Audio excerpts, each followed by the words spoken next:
Good morning, everybody. How are we doing on this Tuesday morning? The divisional rounds are set.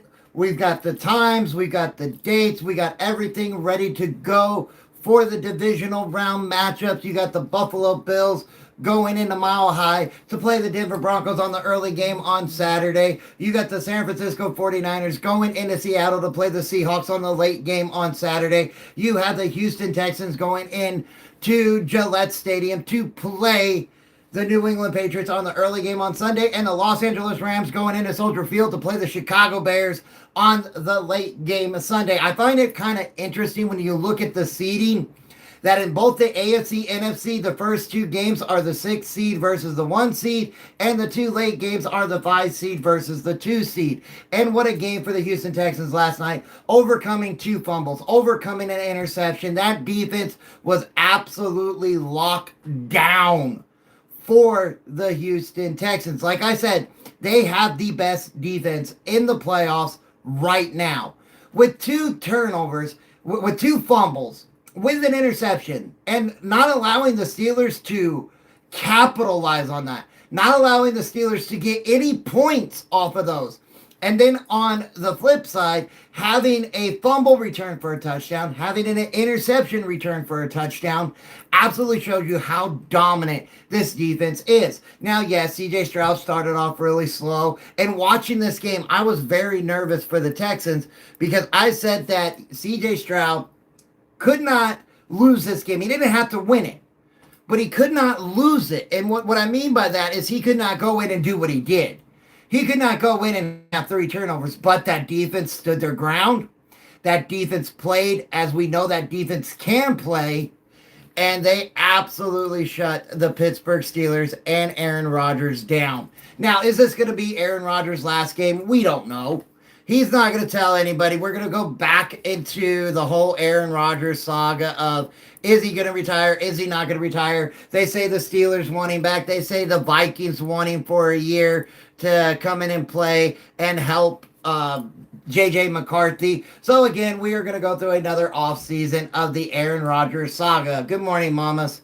We're also going to have to go through, are the Steelers going to get rid of Mike Tomlin or not? I seriously doubt that they do. He's got 1 more year on his contract. I don't see them.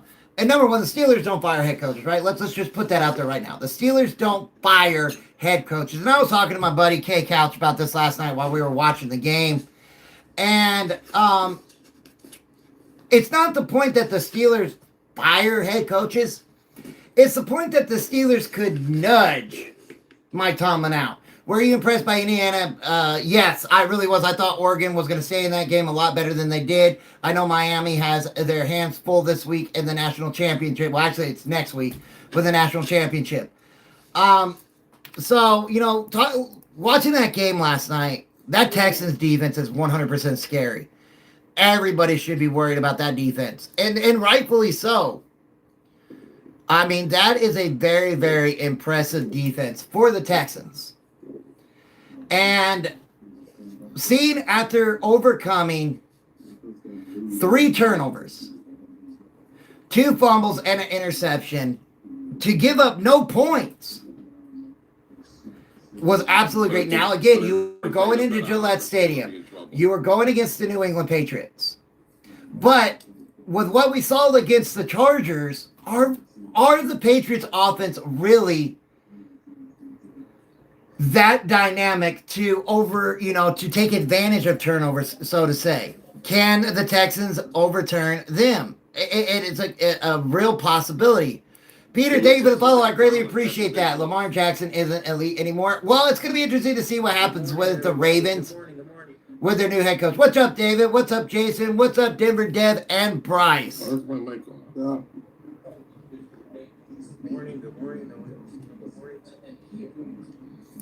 How are y'all doing today? What y'all think about that game? I knew that was going to happen. Yeah, Nico Collins being out with a concussion is absolutely brutal. Do you think they let go of do you think what's his name steps down or they fire him? Who, Mike Tomlin? Yeah. So there's a couple things that could happen. He could ask for his release with 1 year left on his deal. I know there are plenty of teams out there like the New York Giants, Atlanta Falcons, Miami Dolphins that would hire Mike Tomlin in a heartbeat. So the Steelers are not going to fire Tomlin. It's not going to happen, right? They don't fire head coaches. Let's make that perfectly clear. They have not fired a head coach since Chuck Noll, and that was 60 years ago. They don't do it. So it is going to be interesting to see. Big Al, thank you for the follow. I greatly appreciate that. I can see them mutually parting ways. You know what? That does sound about the best thing they could do. And Aaron Rodgers should just stop. I think he should just retire. Miles, thank you. I was waiting for that. I was literally in K Couches Alive last night. And as soon as they saw I was a Bronco fan, somebody had to come in and say Denver's a fraud team. Thank you. I will be the fraud #1 team any day of the week. Why? Because we are still the #1 team in the AFC. We still have home field advantage.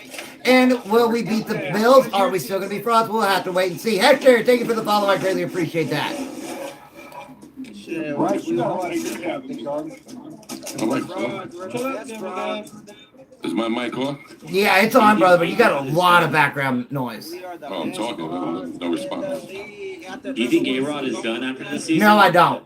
Unfortunately, no, I don't. I think Aaron Rodgers is going to play one more year, either in Pittsburgh, which I doubt, or in Minnesota. I think it's going to be in Minnesota. Nobody's taking him. I think the Vikings Nobody's will. going to put up with that. He doesn't show up to camp. No mini camps, no OTAs. He's finished. He's watched. There's nothing to prove. Sean, I agree. Jason, guys, I agree. I think it's time for Rodgers to hang it When they up. lost to Detroit, all in and win, and he didn't do it. He Browns should have will been take out of him. football right then. He should have walked it right off right there. The Raiders Browns will will take take him. him. He's like a beast. Well, the Raiders ain't going to take him.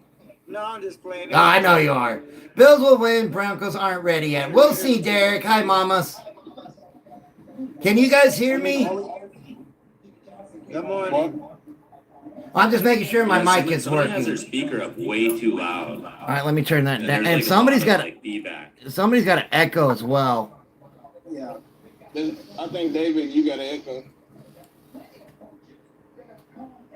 So I have my speaker on because I'm live on two things, one on my phone, one on my computer. Until I get a new camera, I have to use my external speaker instead of my headphones.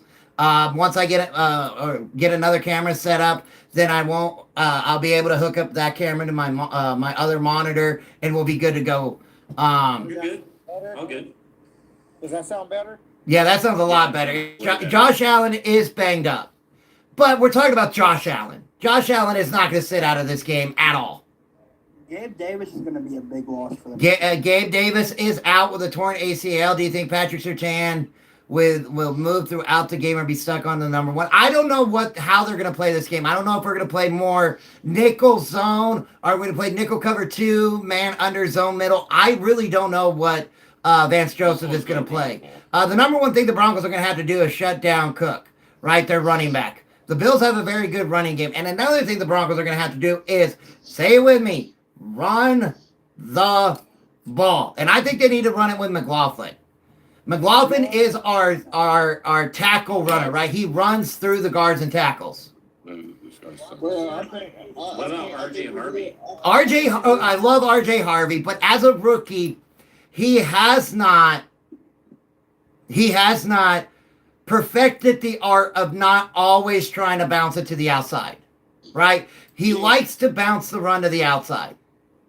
See, I think I understand the McLaughlin thing.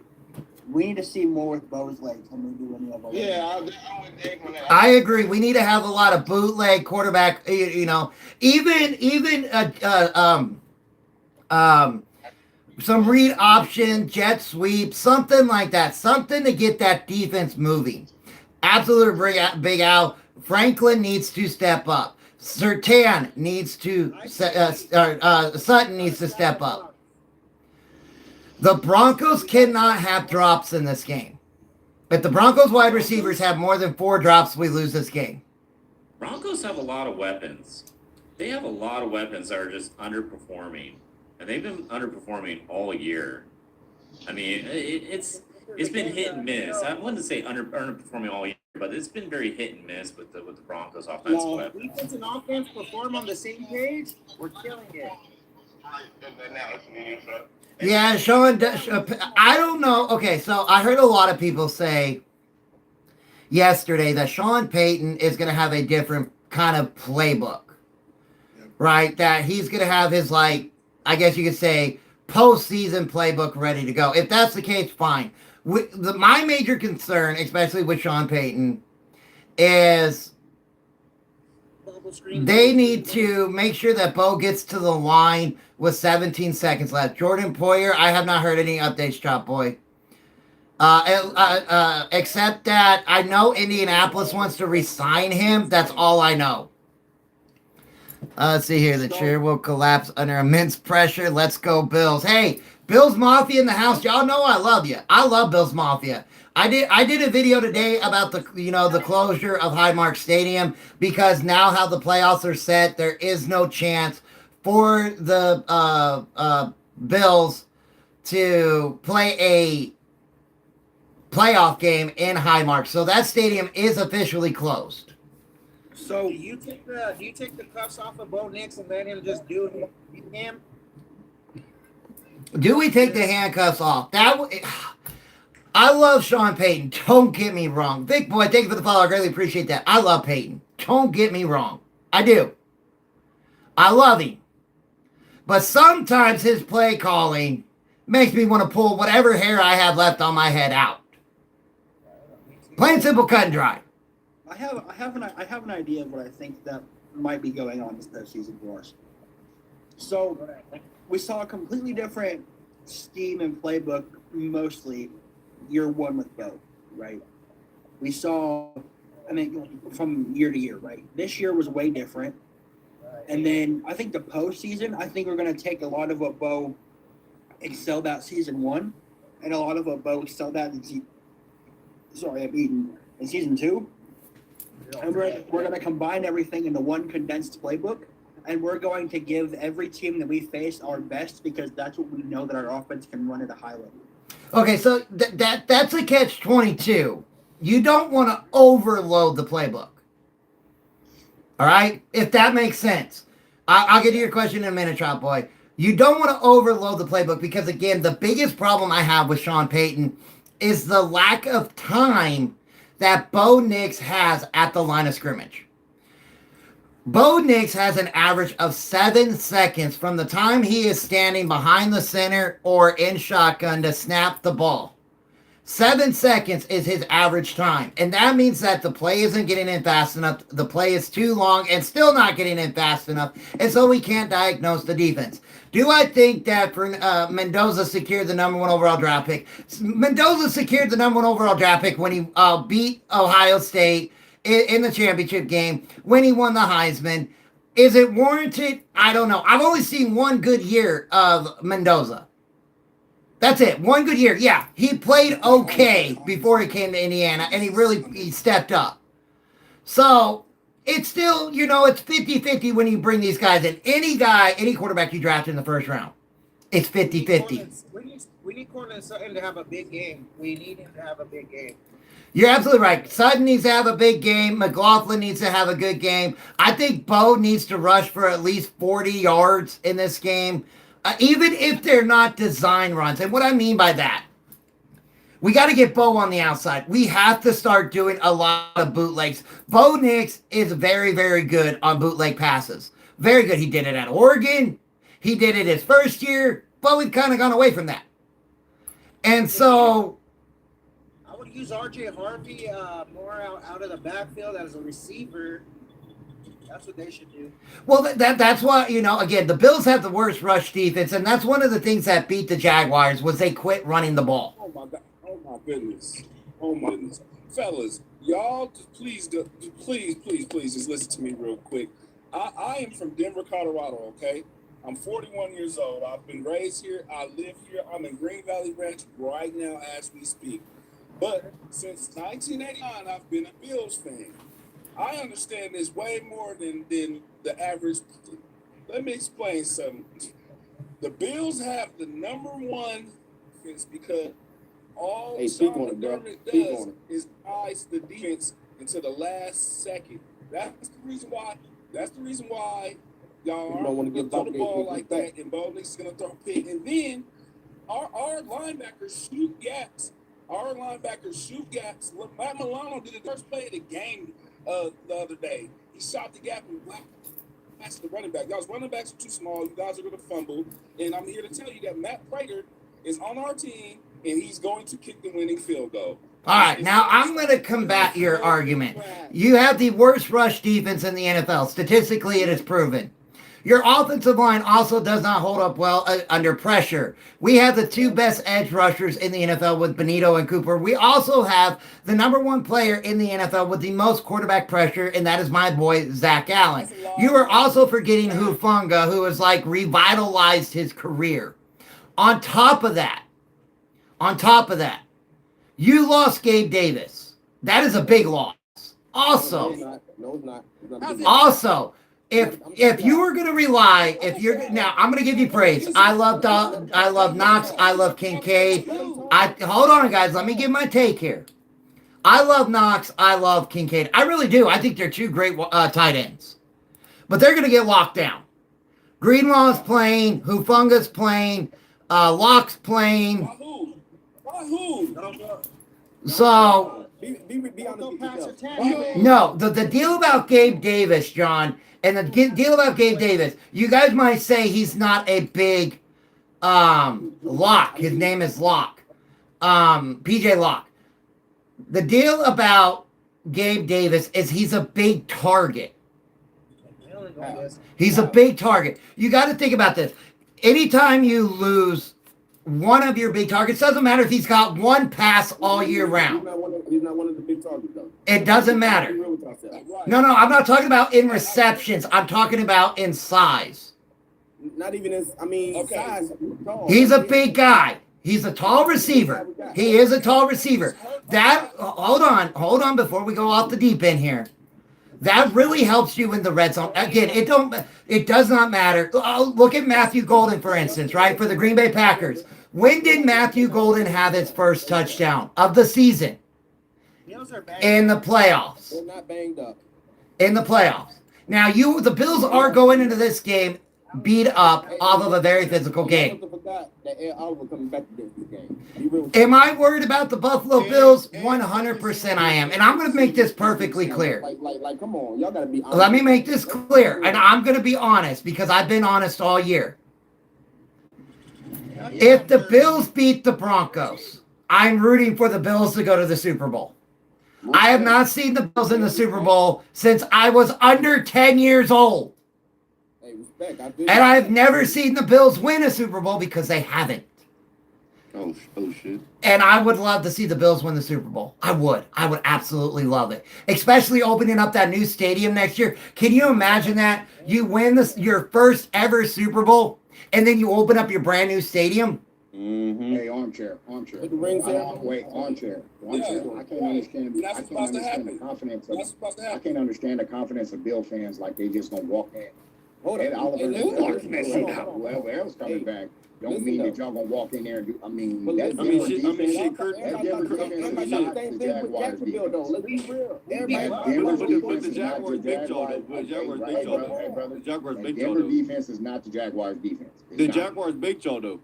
Like, come on, y'all got to be real with yourself. Everybody was picking. Yeah, and the Miami Dolphins beat you guys 30-13.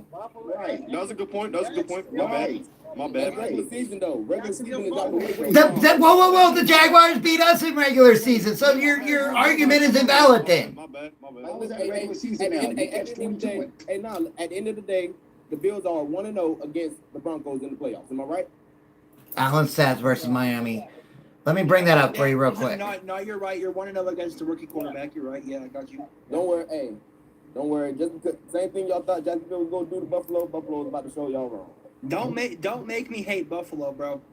They're my second favorite team. Don't make me hate them. Hey, man, you worry about the wrong shit. All right, here you go. Here's Josh Allen's stats. Hold on. Somebody, hey, what's up, Martin? Hold on, guys. I got to answer this question in the chat if you'll let me. Josh Allen's stats against the Miami Dolphins.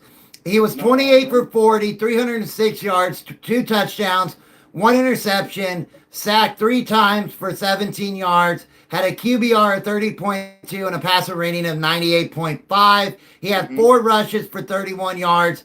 James Cook had 13 rushes for 53 yards, 0 touchdowns. And guess what? Guess how many rushing yards you gonna have this game? Well, no, somebody just asked me that in the chat, and I wanted to answer them. I try to answer as many questions as I can. Let me say one thing though. Go ahead, say it, because Okay, so Curtis Hill coming back, right? Hey, you see what he did last year? Exactly. That's what I was gonna tell him. what you're talking about last year, that ain't Nah, y'all the same niggas though. Y'all the same that type ain't of this dudes. year. That ain't Y'all the this same year. type of dudes though, That ain't bro. this year. Y'all That the ain't same this type year. of dudes, bro. No, I don't care if he the same type of Nah, dude. That bro. ain't this year. And guess what? Let's not forget. Pastor team weak Your as boy- hell. Hey, let's not forget. Your boy ain't never won a big game. Ain't never won Man, a who big would game. it He ain't Dude, never thank you won for the a follow. I big greatly game. appreciate that. He ain't never won a big When did the game. Niners play the Broncos? He ain't never won a big Hold on. I can't. Somebody's hold up. Time out. Somebody's asking me a question. What's up? Speaking of real, what big game has he won? Keep Armchair, keep when did the on 49ers play the Broncos? Keep it 100. Keep it 100. What big game has he Tell won? me that, bro. Keep Guys, somebody's asking me a question, and I can't hear him. Hey, Armchair, when did the 49ers play the Broncos? Pastor team weak as hell for you. Brother, I wish I could hear you, but I can't. Baltimore. Week is half. All right. 49ers Broncos. What about When it? did they play? Man, how you on the Bills? Bro? Hey, I know the Chiefs ain't saying nothing, bro. Super Bowl. Get out here. When did the Broncos play the 49ers? Bro. What What year you was talking that? to? Oh, in the Super Bowl? That was... 49ers got to get healthy first. That was Super Bowl 24. Keep sleeping There's on my your Niners, rematch. but all they do is keep winning.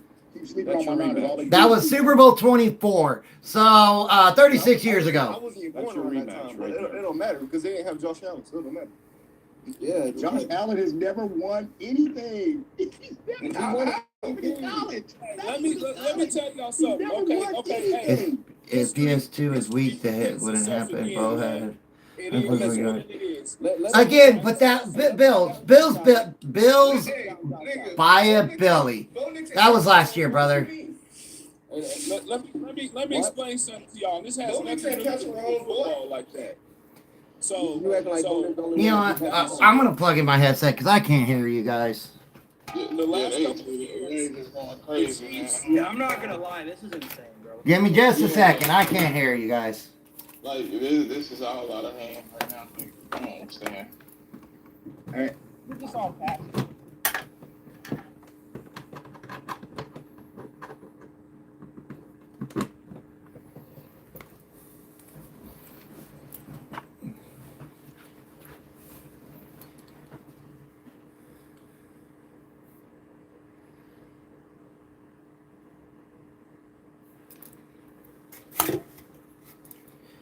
Now I can hear you guys a lot better.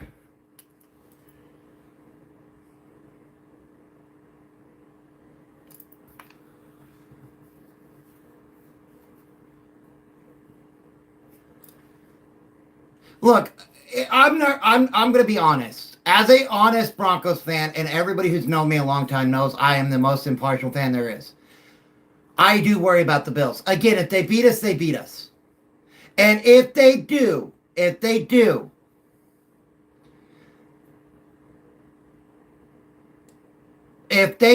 us, I will be rooting for the Bills to go to the Super Bowl because I would want to see the Bills win a Super Bowl. I've been wanting to watch the Bills win a Super Bowl. But I will be rooting for my team. I'm going to be rooting die hard for my team.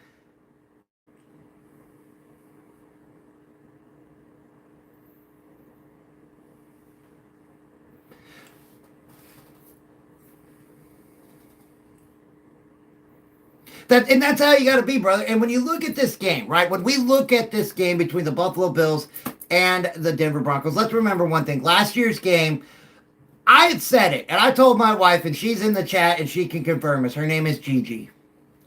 I said I didn't care if we went in there and we got our butt spanked. Why? We hadn't been to the playoffs in 9 years, so I was just happy to be there. Number two, we had a rookie quarterback. We had a rookie quarterback and an offense that had a lot of problems. And by the way, we're still carrying the most dead cap on one player in NFL history. Number three, we were in high mark last year. Hold on. We were in high mark last year. This year, it's in Mile High. Big difference. Sports Factor, thank you for the follow. I greatly appreciate that.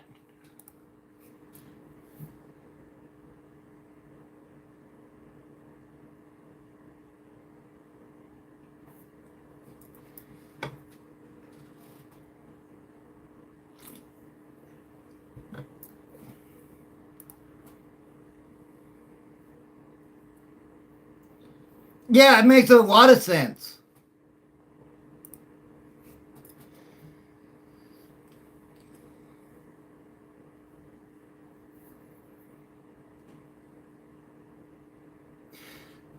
Yeah, but he's also dealing with a hamstring injury, and he isn't the same kicker he was.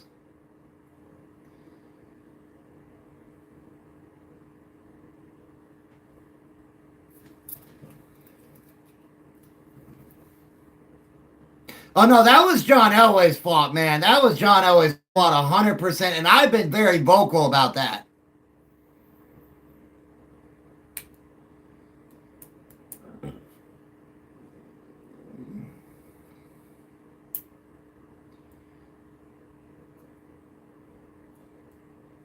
No, they're not. No, they're not.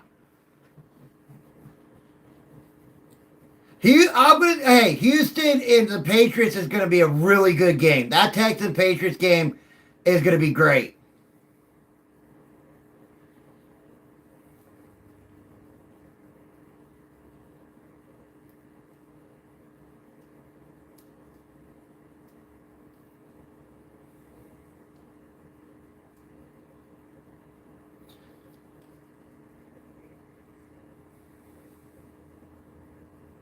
Yeah, and their defense is number one.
Good morning, Apostle. All right, here's the deal. Hold on, timeout.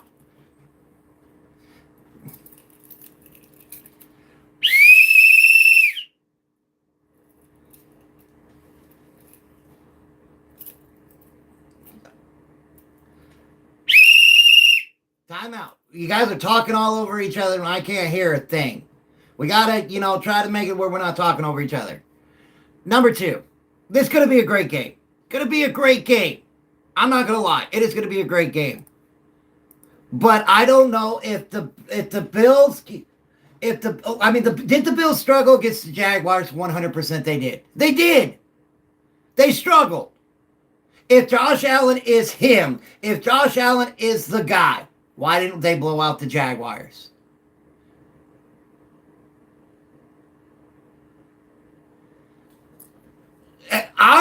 I will be honest. I worry about Josh Allen's health. I worry about his health. Now, you were going in. Here's another thing. You guys played on Saturday.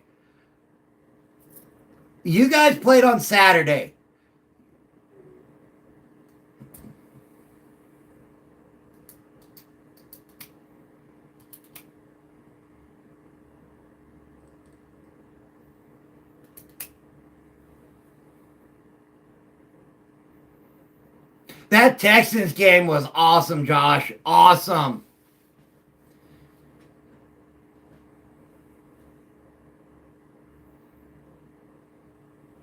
Yes, sir. I don't know because I can't hear anybody.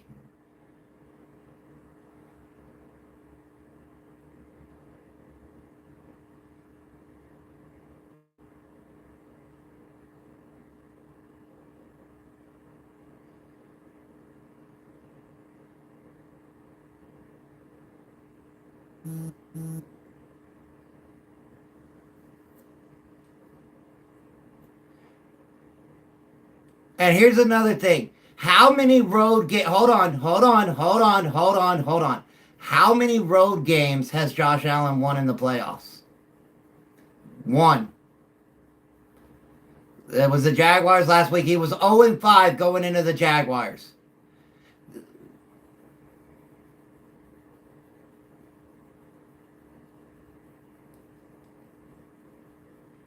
Bear down. There you go, Chicago Bears. Chicago. Well, you can't air playoff games on TikTok or you'll get banned. Yeah, you'll instantly get banned.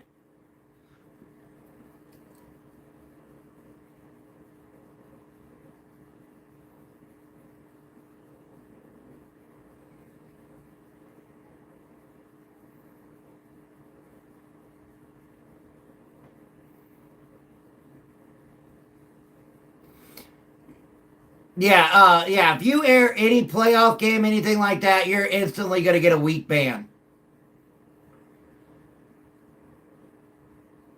Well, that's pretty cool, T. Davis. The last time I did, I got banned for a week.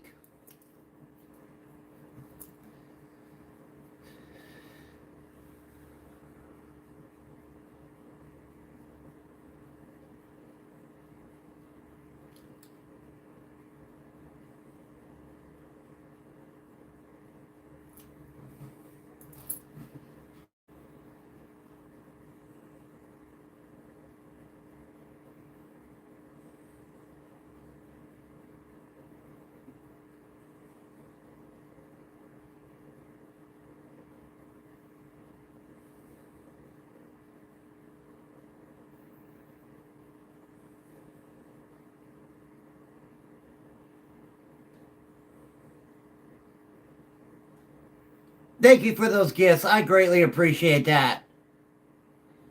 Hey, that's one word I don't like saying on my channel, guys. Please don't.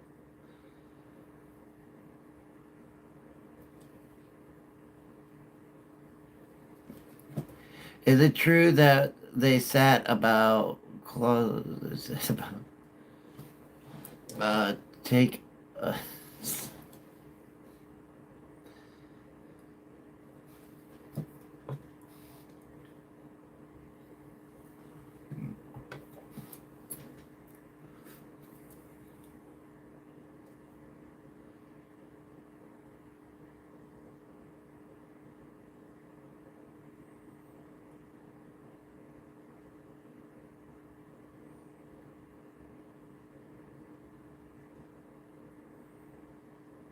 he's a 49ers fan.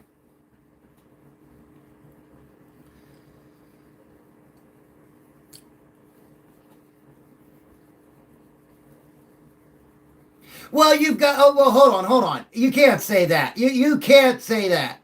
You can't say you don't care. I mean, come on. The Bills are the only team in NFL history to go to 4 straight and lose all 4.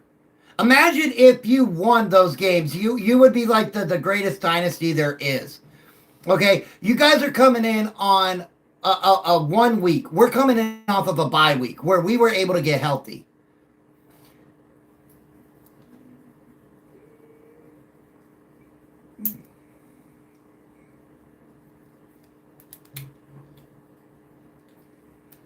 So let me ask you this question. Then. And I love your fire. Don't get me wrong. I love your fire. I love your intensity for your team. That's what you need. But what's going to be your excuse when they lose on Saturday?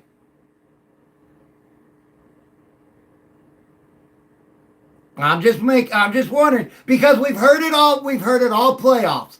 We've heard it all playoffs, right? This is Josh Allen's year because Mahomes isn't there, because Burrow's not there, because Lamar's not there.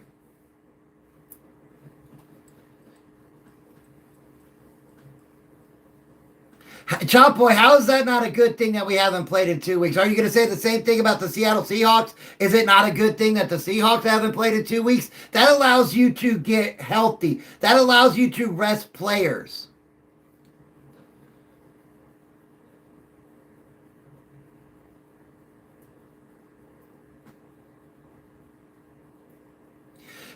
Hold on. I gotta answer this. I'm so sorry for talking on you, Chop Boy. Then then the NFL needs to get rid of bye weeks. If you're gonna be rusty coming off of a bye week, then let's just get rid of them. That makes no sense, Chop Boy. You know I love you. You know I love you. But saying you're gonna be rusty coming off of a bye week, then let's just get rid of bye weeks.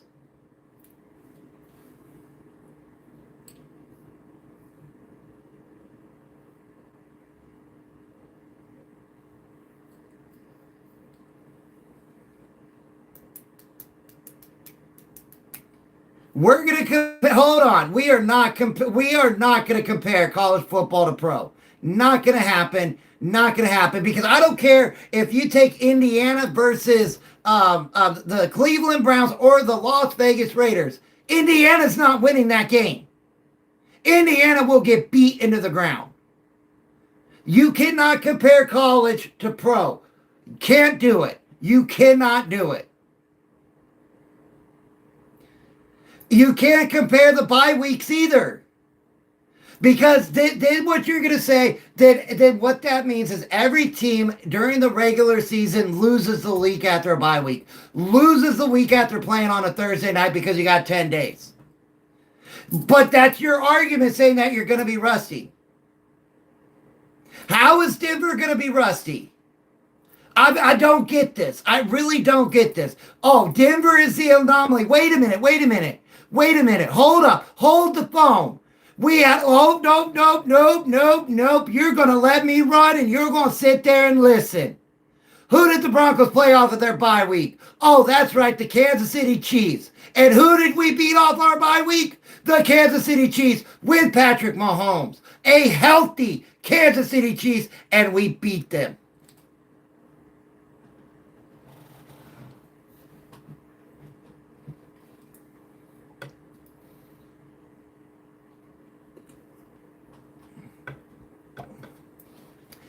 User 18945, thank you for the follow. I greatly appreciate that.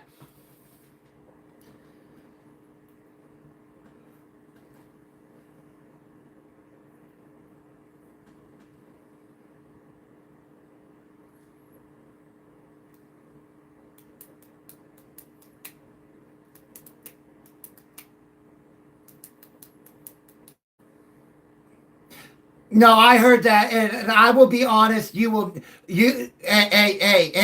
never hear me ever say, I want that. I will never say that. Even in my videos, when I talk about players that are injured, in my short videos, I say I don't want it. I don't like injuries. And I wish them a speedy recovery because I want them back on the field. You will never hear me go, man, I hope Allen gets hurt this week so we don't have to play it. No, I won't say that. I want to go against Josh Allen. They asked me all going into the playoffs, who did I want to play? I wanted to play the Jaguars.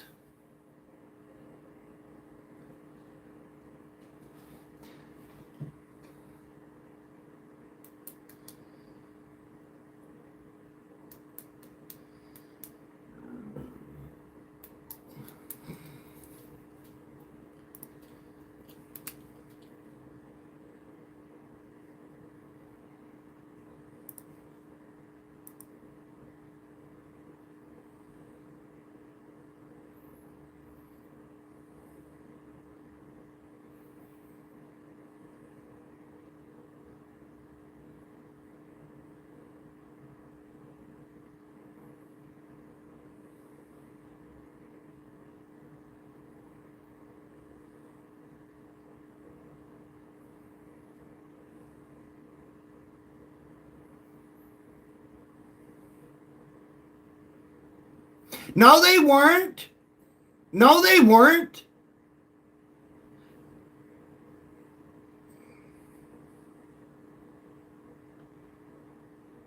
The Vikings were not the 1 seed last year. The Lions were the 1 seed. The Lions were the 1 seed. The Vikings lost in the final week of the year. No, the Vikings were not the 1 seed. They lost to the Lions in the final game of the year and lost the 1 seed.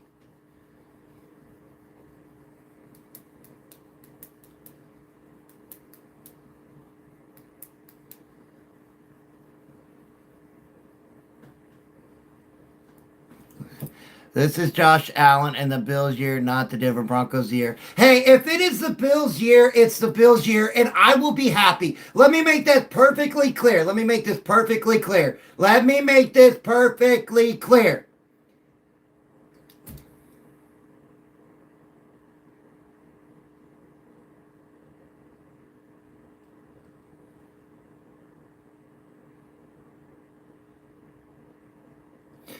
Hey, again, that word can actually get me banned.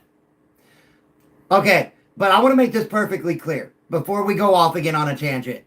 If the Bills beat the Broncos, a big if, I will 100% be rooting for the Bills to go into the Super Bowl. I was rooting for the Bills last year. I wanted the Bills and the Commanders.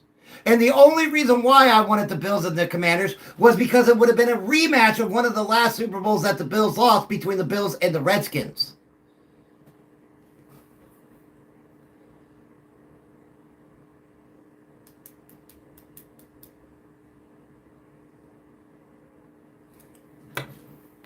As long as the Seahawks ate the Super Bowl chance, I'd rather see the Broncos. I hate to see. There you go. Wait, my son-in-law is a Seahawks fan. So I have to worry about the Broncos possibly playing the Seahawks in the Super Bowl again.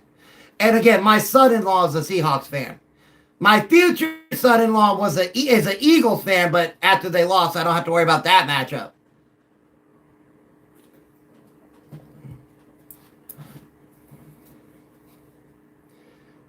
Where's Hunter at?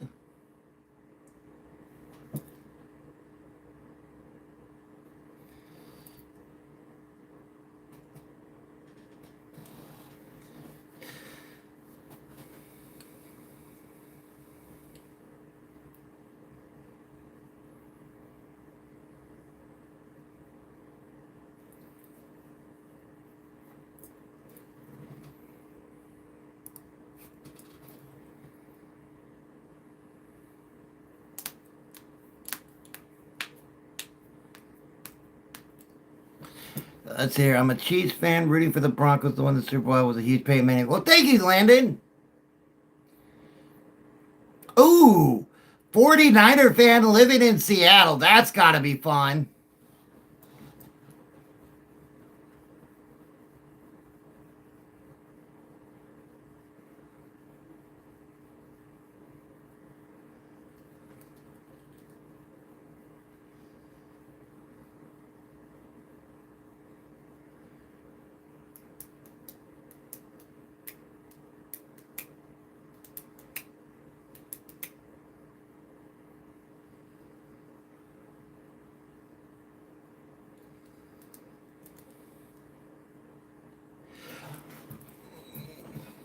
Okay. Let me think. Let's talk about this real quick. Hold on, guys. Hold on. Give me the floor real quick. T. Davis, he said it's too big of a stage for Bo Nix this year to be ready. Okay, let's think about this. What has the Broncos done this year to be frauds? They beat the Super Bowl champs.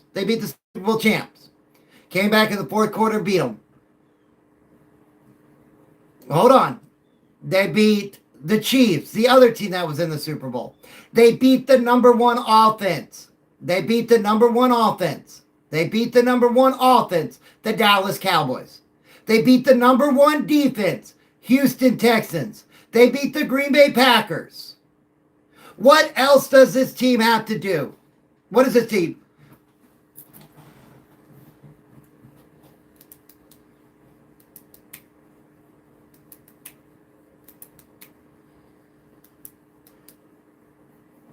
Hey, you can't say that and in the next breath say a win is a win. It doesn't matter. It doesn't matter who's playing quarterback because after that game, not you, Apostle, I'm talking about in the chat.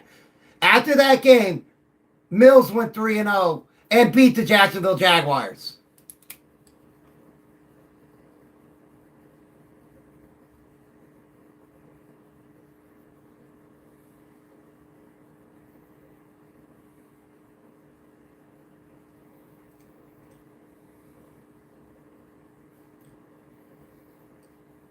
Oh, me too.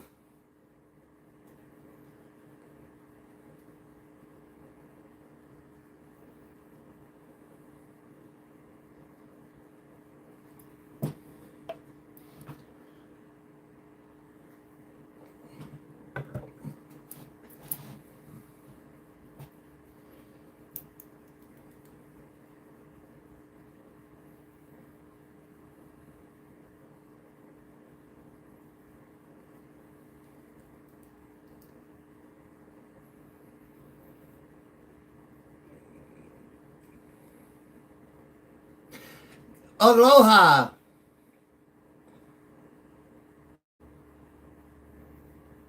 No, we're not. And that's what, Drew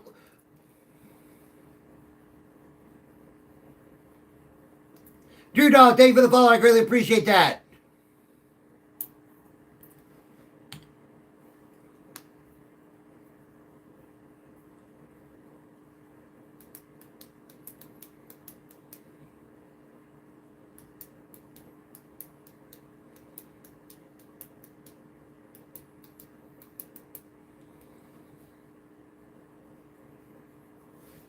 No, the Bills do play good from behind. I mean, look at last week against the Jaguars. You were trailing in that game, and Josh Allen had to march you down the field.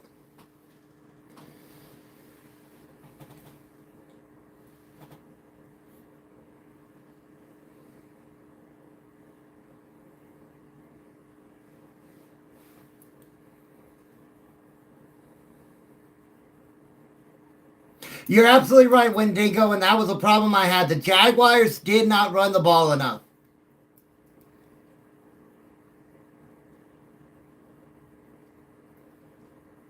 No, come on. That is a big concern. That is a.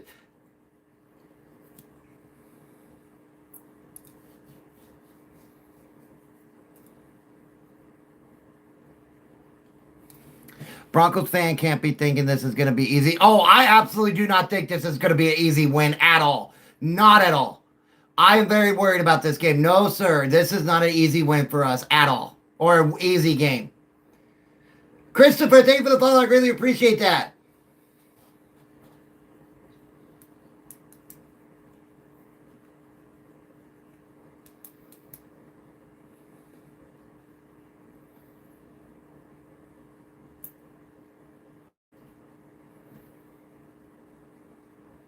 Texans played amazing last night, Josh. Hey, guys, let's get off the Bills game for a minute. Let's talk about the Texans and what they did to the Steelers last night, because I keep getting comments about that. Let's talk about that for a minute.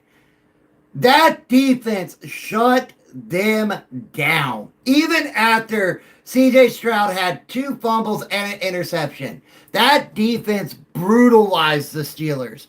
And I try to tell everybody, that is a team you do not want to play in the playoffs. That defense is absolutely lights out. And that the Texans have a defense that can win them a Super Bowl. The Texans right now remind me of the 2015 Broncos. They do. In 2015, the Broncos offense was but that defense was lights out. And that defense, even with all the turnovers, right? Because they were really costly turnovers. They were dropping turnovers because they the Steelers' side of the field. And for them to also strip sack Rodgers for a touchdown, a pick 6 on what could be Rodgers' last throw. I mean, come on. And yeah, I know Stroud is no Manning. I get that. And I said last night, and D can say it, I said yesterday, CJ Stroud did not have to win that game. He just couldn't lose it. And by goodness, he tried to lose it. And I'll tell you this, Woody Marks last night, for the Texans, that rookie running back, that 4th rounder, that dude had over 100 yards rushing against the Steelers, against Cam Hayward, against TJ Watt. He had 112 yards rushing and 1 touchdown.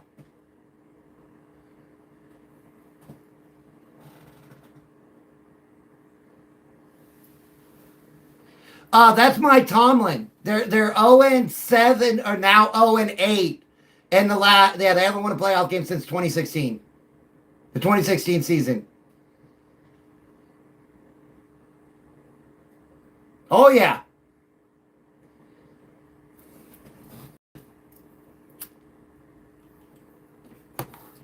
Well, did you see that in the fourth quarter? Almost half of the crowd was gone. That should tell the Steelers something right there. Going into the fourth quarter of a playoff game, halfway through the fourth quarter was gone. Your crowd is gone.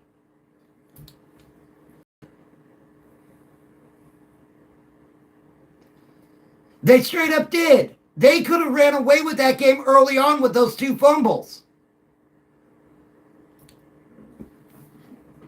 Yes, sir.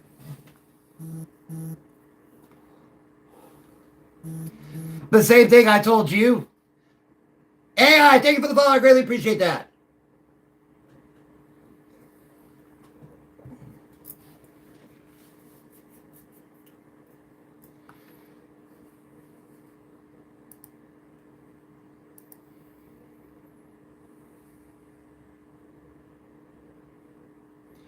I wouldn't be either.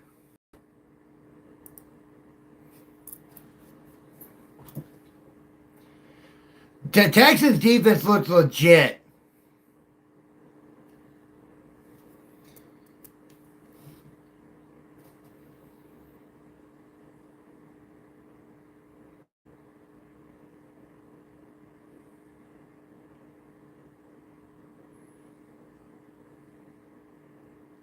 What's going on, Jaden?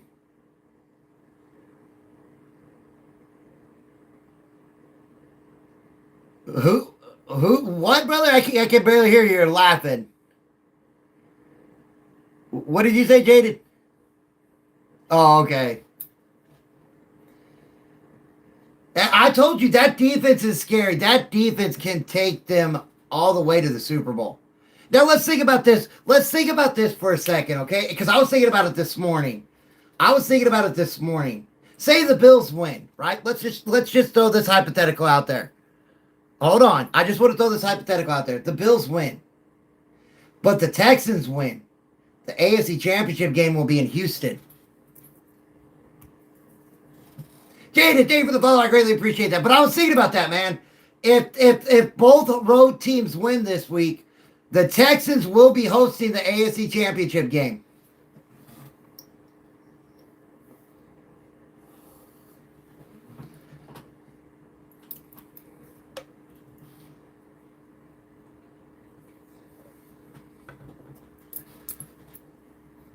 Back to back.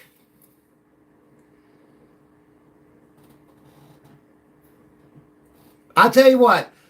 If you were to have the number 1 defense, the Houston Texans, in the AFC Championship versus the number 2 defense, the Denver Broncos, in my house, it's going to be a game of the ages. How are we thinking the Patriots game? I think okay, let's talk about this. Tice, you make an interesting point. And I was thinking about this last night after that game. The Patriots have a good defense. They do. But that offense for the Patriots has not gone up against anybody this year with the caliber defense of the Houston Texans. And look what the Chargers defense did to the Patriots.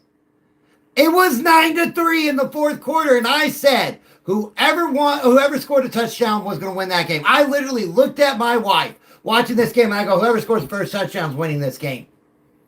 Is winning this game. And the Chargers have got a good defense, but they ain't got nothing on what the Texans got. I told y'all, Will Anderson Jr. is a freaking man-child.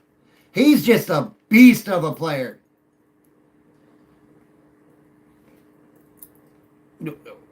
Oh, man. I've got the Rams in that game, Ben.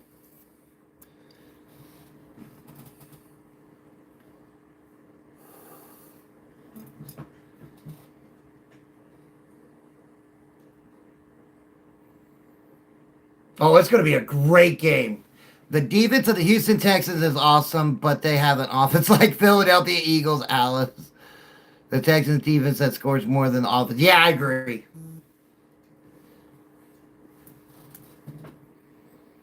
No, Deion Sanders is not going to the Browns. Deion Sanders is going to the Browns. You know what? The Chiefs in their 9th pick better go offensive line.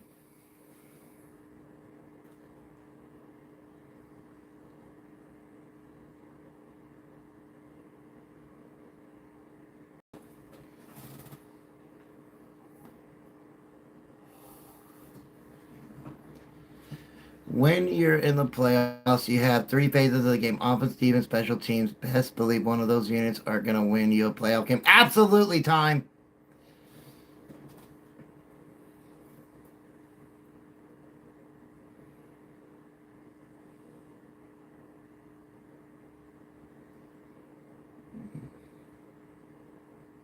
Okay, wait a minute. Wait. I have to ask Jaden one question. Just one. And it's a funny question, by the way. It's not demean or anything like that. How many tables have you jumped through, Jaden? How many tables have you jumped through?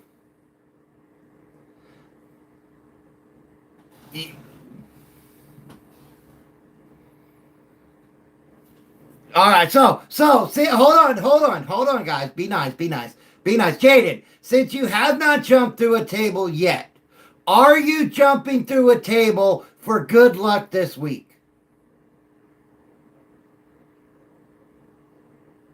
Okay.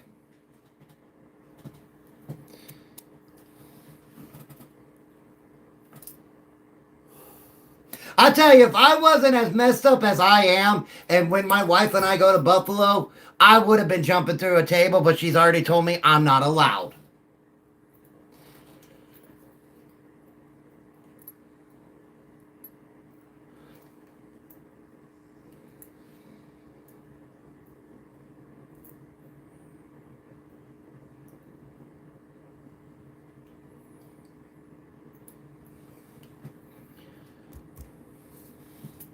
Violation by Jaden. Jaden is flagged for hate speech. Dude, who flagged Jaden? Yes. Don't do that, guys.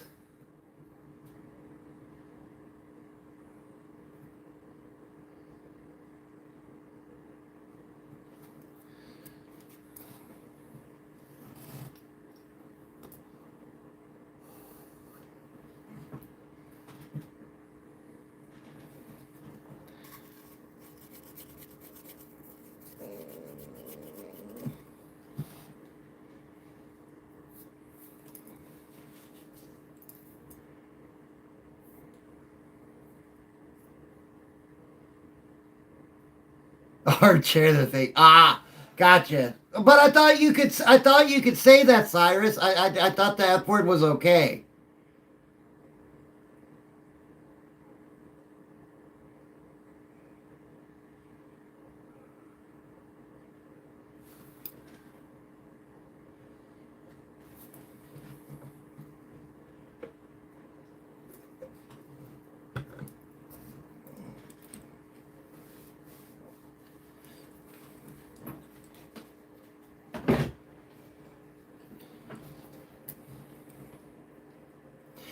Oh man, why do you gotta bring up that Super Bowl? That hurt. I remember that game.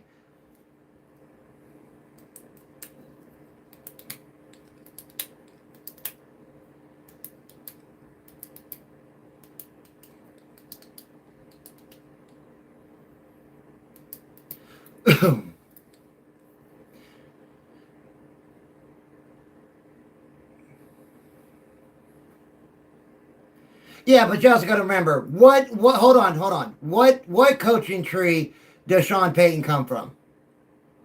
Bill Parcells, and we know how Bill Parcells was with his players. We all know how Bill Parcells was with his players. That was a dictatorship under Bill Parcells.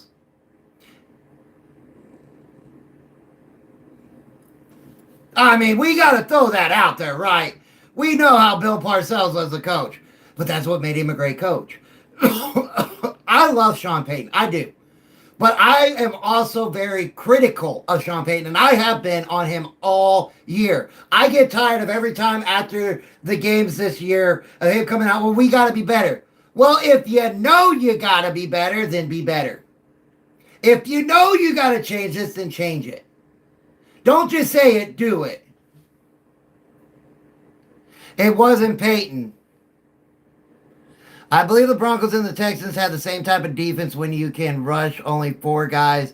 It's hard to lose against them. It really is, time.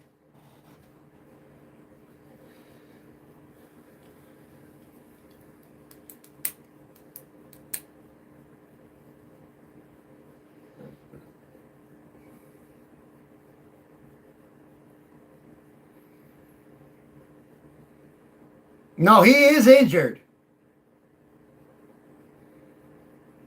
Oh, you know he is.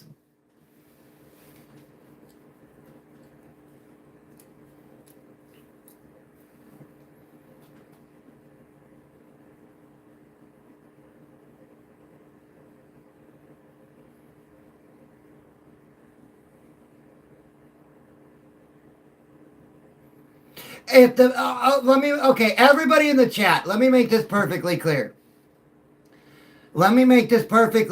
Hold on, everybody in the chat. I'm rooting against the Bills this week because, of course, they play my Broncos. But if they beat the Broncos, I will be rooting for the Bills. I will be. I will be rooting for the Bills because I want to see the Bills get their first Super Bowl. And if it's the Bills and Texans, I'll be happy either way. Because one of those teams will either get back to a Super Bowl they never won, or be the first time in their franchise history of making it to a Super Bowl. That is what I want. That is what makes football great. That's what makes football great. And I would absolutely love it. I would. Now, do I want my team to get there? Yes, I do. Yes, I do. I'm a Broncos fan. I'm going to root for my team. Am I worried about this game? Yes, I am. I told my wife after the Bills won that I had to go into coach mode and try to figure out and watch the All-22 film. And that's what I was doing before I came on here. I was actually watching the All-22 film to try to scheme against the Bills. Because you have to scheme against Josh Allen's legs. You have to. There is no you want to, you have to. You have to scheme against Cook. You have to scheme against Cooks.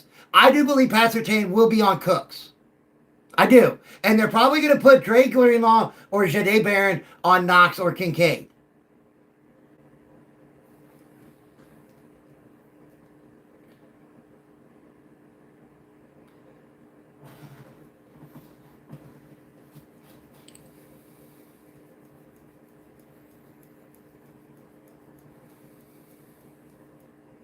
Well, Belichick, who's probably more Belichick. Yeah, all right. I'll agree with you, Bill Belichick, yeah.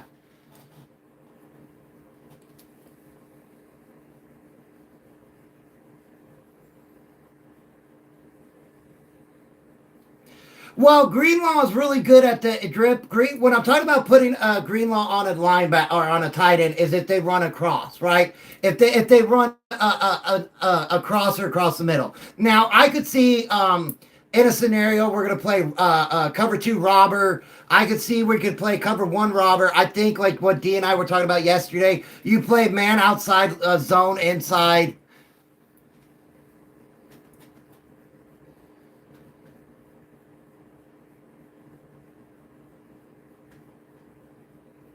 So it's going to be a very interesting game, right? It's going to be a very interesting game.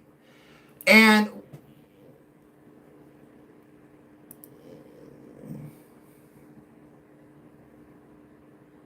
I don't know who Cyrus is.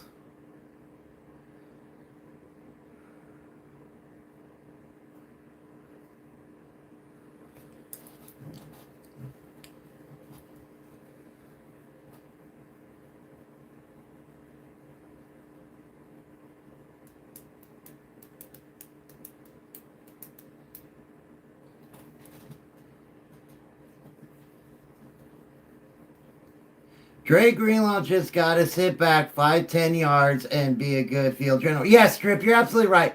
So what also helps is we're going to have Strenad in this game. We're going to have Ellis in this game at linebacker. I think they're going to rotate the linebackers a lot in this game with Singleton and Greenlaw. Yeah, Reed. So there's going to be, again, it's going to be a good game. It is in Mile High. That stadium is going to be absolutely rocking. And that's another thing that Bills have to worry about. You're going to have to go on the silent count. You're going to have to be on a silent count.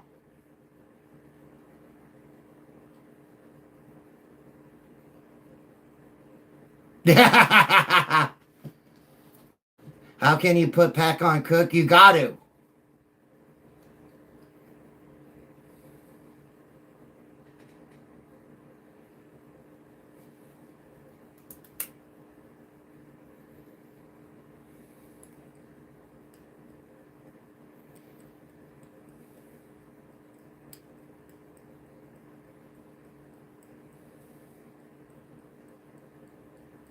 Yeah, I know, right?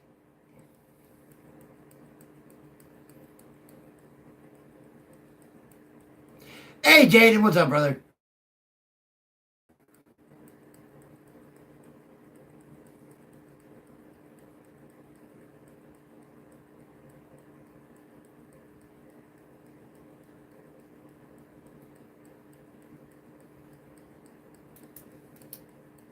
If Bills struggled to run against the Jags over again, well, what did the Bills do in their run game?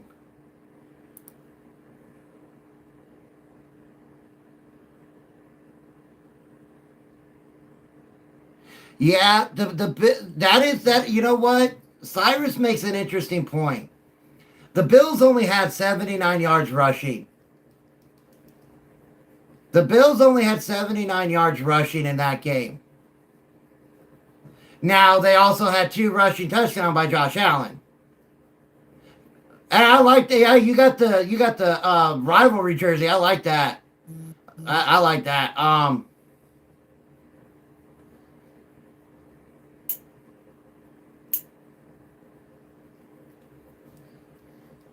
James Cook, a leading rusher, and he couldn't get anything going. Exactly. And the Broncos have a very good run defense, right? Let me look at their stats. Let me look at the Broncos stats real quick. Game cast.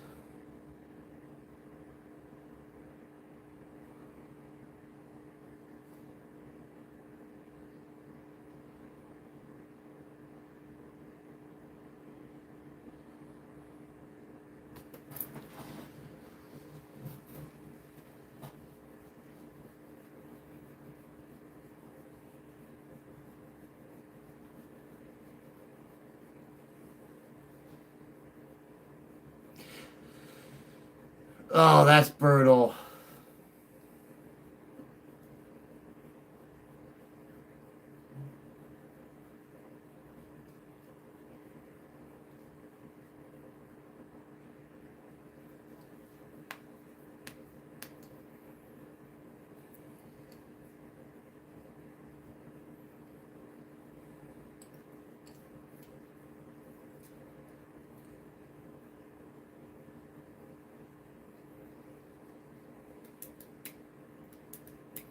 That completely changes.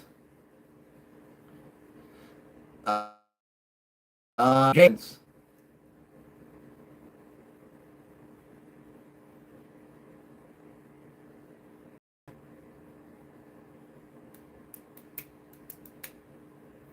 Well, okay, so let's look at the stats real quick, guys.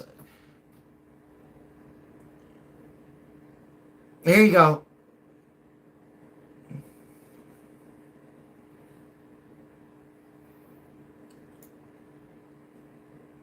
All right, so throughout the year, between Josh Allen and Bo Nix, one of the quarterbacks threw for 3,600 yards, and the other quarterback threw for 3,900 yards. Can you tell me which one threw for 3,900? Correct. Yeah, that's his middle name. Yeah, that's his middle name. Bo Chapman Nix. Cortland Sutton. Cortland Sutton, even with all of his drops, has over 300 more receiving yards than Shakir. Nick Benito has 14 sacks.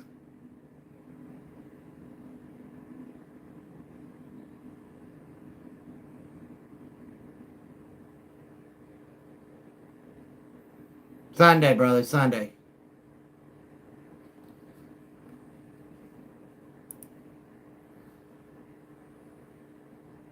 I'm listening.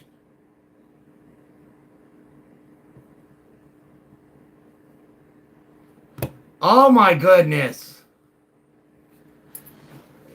It was bad.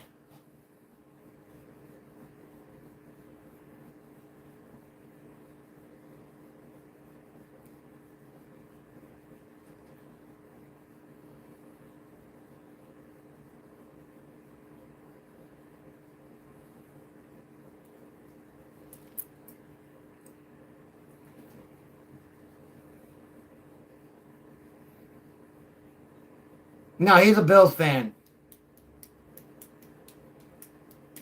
Yeah, they lost to the Dolphins. So, okay. The Broncos, here you go, hold on. The Broncos hold up, guys, hold up. Hold up. Hey. The Broncos average points allowed is 18.3. The average points the Broncos score is 23.6. So that is what their defense gives up and what their offense scores. The Bills average 21.5 points allowed and 28.3 points for. That is a very concerning number for Bills fans, giving up 21.5 points per game. 18.5.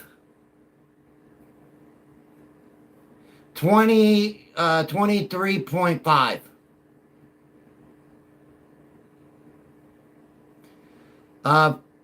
With points against Denver.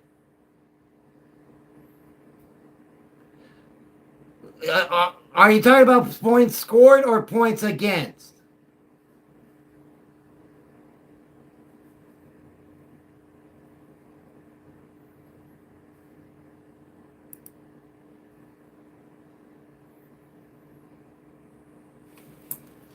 Hold on. Hold on.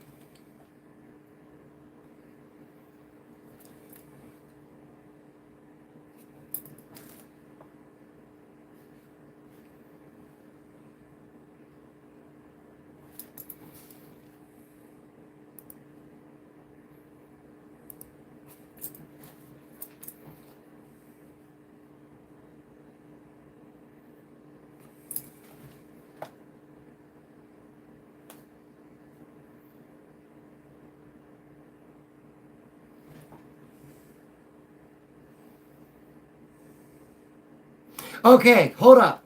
Hold up. Hold up. The Bills scored 10 more the Bills scored 10 more points than what the Broncos give up per game. The Broncos scored 2 more points than what the Bills give up. Okay? I'm not done with the numbers though. You're just going off of that. You can't. You can't just go off of that number, my brother. I know, and I wasn't done making it. That's what I'm trying to get. You jumped in before I could get done making my point.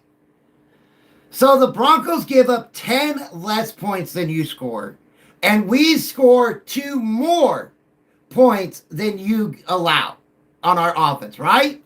So when you look at this defensive matchup, you have to take those numbers and you have to look at it as, okay, so they scored 10 more points, but you've got to divide it by what the Broncos give up.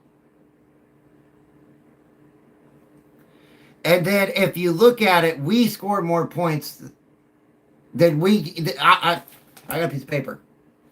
I'm not doing it on a computer either. So you said that the Bills are going to score 5 more points than us, right? That's what you said?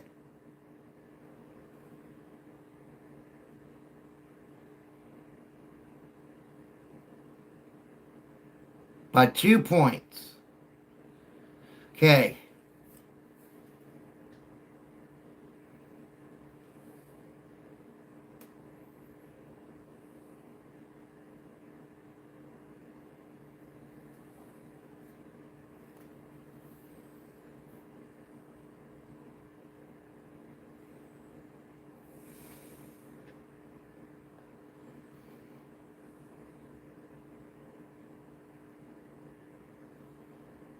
Guys, don't do that on my channel.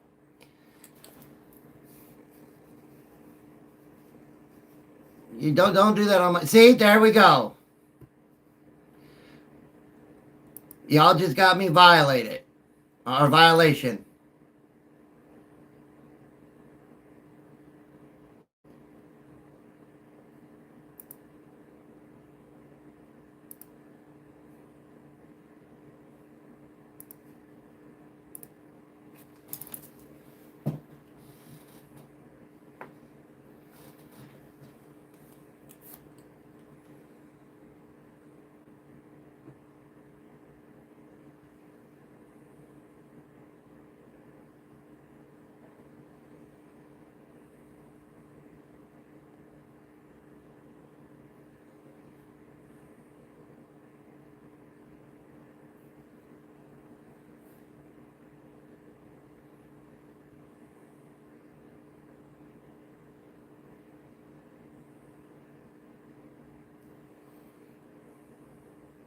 Go ahead. I'm doing the numbers.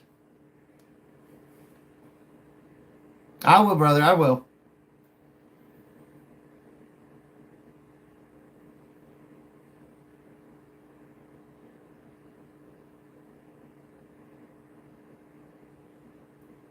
Yes.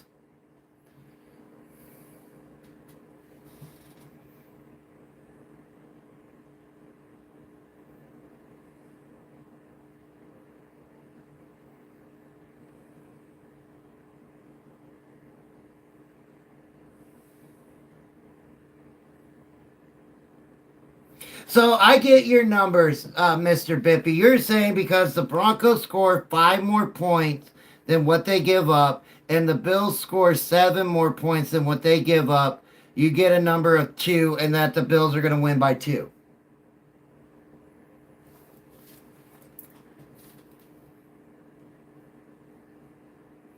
Broncos have the cardiac kid style offense, but the defense is built to win in Mile High. They'll be a tough, especially if they get a lead early. Very true.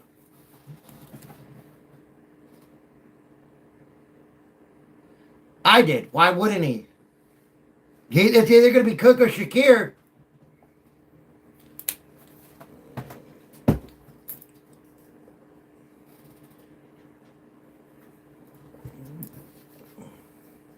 Well, let's look at this real quick. Let's look at something.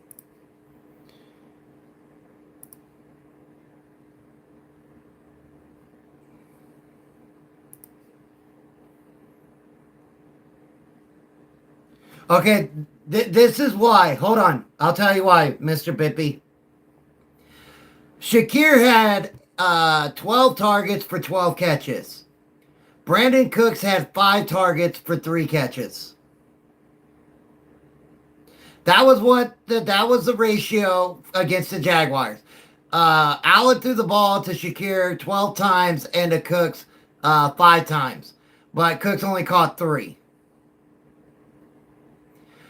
Shakir had 12 receptions while everybody else combined 1, 2, 3, 4, 5, 6, 7, 8 other players had 16 receptions combined. So one player had 12 while the other 8 had 16.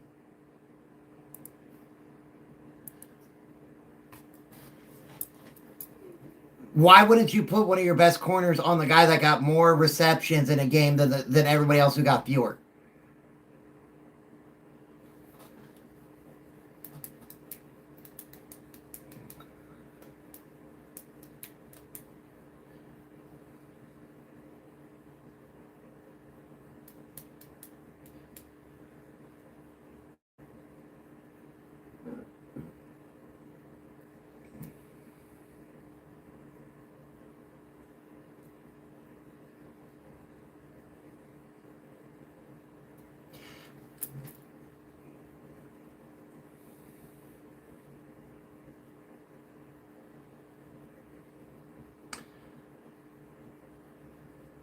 Yeah, they don't technically have one. Yeah, the Bills technically don't have a number one wide receiver. It varies from game to game.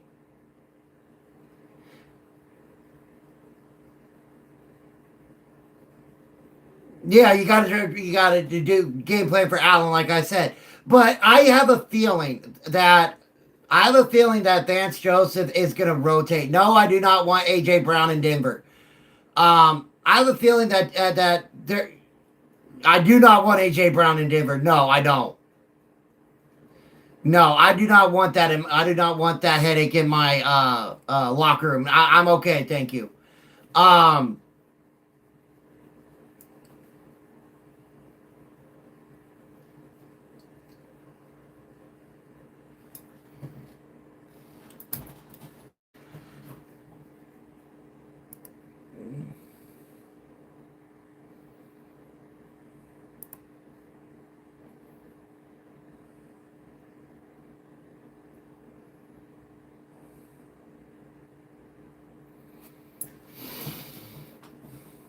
Team West, thank you for the follow. I greatly appreciate that. So, how is it not AJ Brown's fault for being targeted 7 times with 3 receptions and 2 drops? How is that not AJ Brown's fault?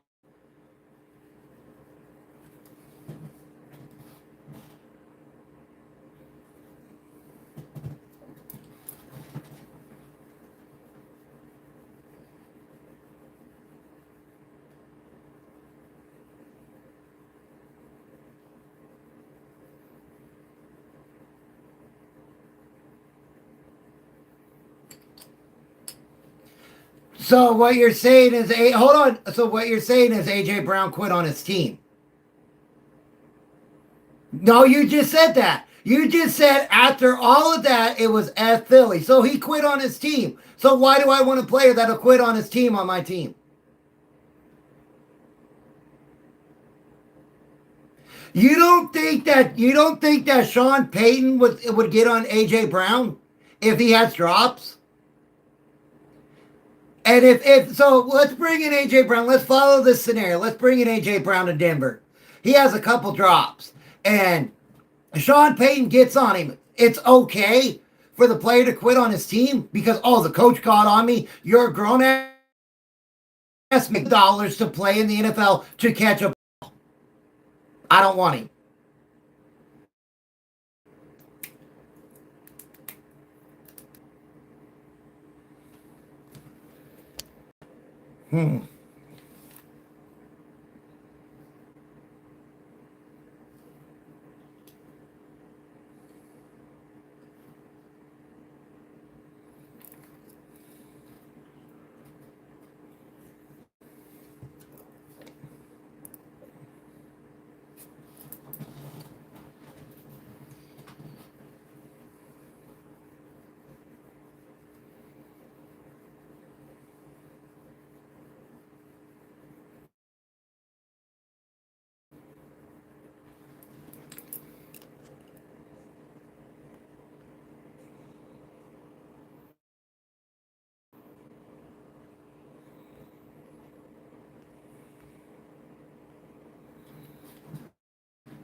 So your quarterback. Question, Mr. Pickens in Dallas. What you're saying that if AJ Brown were to go to another team, it could kind of be like what happened with Pickens in Dallas. But if I'm not mistaken, even when George Pickens went to Dallas, he quit on his team a couple times. And when we talk about the officials and calls, point to me one single game this year. One. Any game in the NFL. I don't care what game it was.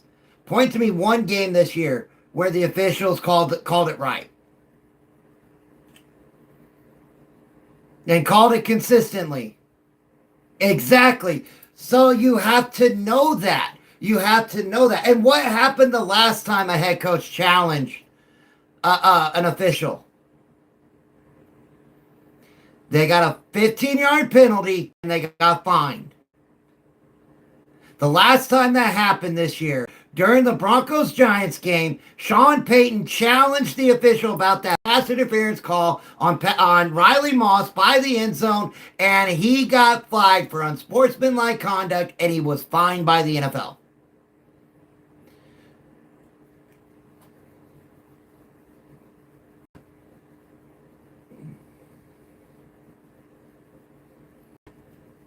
So, what's the relevance of that, though?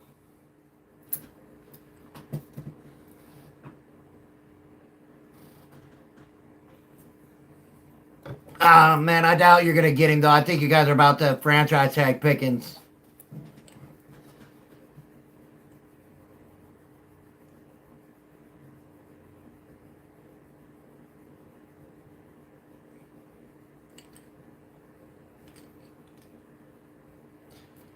Yep.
So,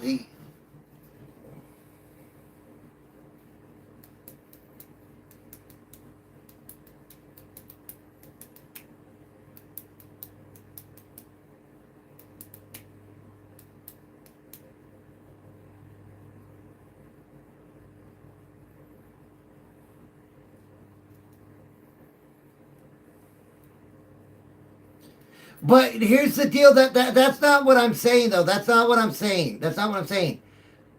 But you got to think about this. You're in a playoff game, right? You're in a playoff. Hold on. You're in a playoff game. You're in a playoff game. And your head coach can be thrown out of the game, by the way. So if he were to go challenge the official, and we know how soft these officials have been this year for throwing players out of games, right? We know, and throwing flags left and right. You don't think they would throw a head coach out of a playoff game if their feel-goods got hurt? 100% they would. You have to be careful, and that's what I've been trying to tell everybody all year. As a head coach in the NFL, you no longer, okay, the Broncos no longer have to game plan just against the Bills this week. They got a game plan against the Bills and against the officials that are going to be on that field. The Bills have to game plan against the Broncos and the officials on the field. That is how it is this year. The officials, because they are in the last year of their contract, have taken it upon themselves that they want to be more part of the game. That they want to be a more focal point of the game. So head coaches have to be careful. I mean, Dre Greenlaw got suspended for a game for something he said to an official after the game. Sean Payton got flagged and fined for something he said to the official. That wide receiver in Indianapolis in the last game against the Texans, just because his elbow or forearm touched the official, got flagged and thrown out of the game. So if you're in a playoff game and something like that happens, and knowing that you as a head coach, if I go up there and say something, it could be taken. So what would have happened is, the Eagles lost. The Eagles lost.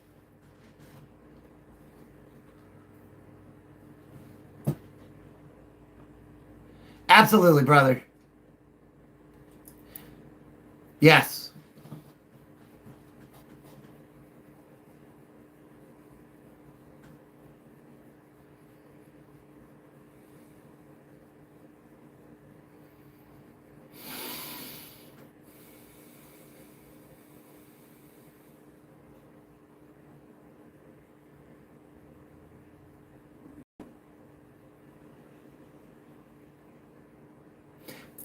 But that also proves my point, though.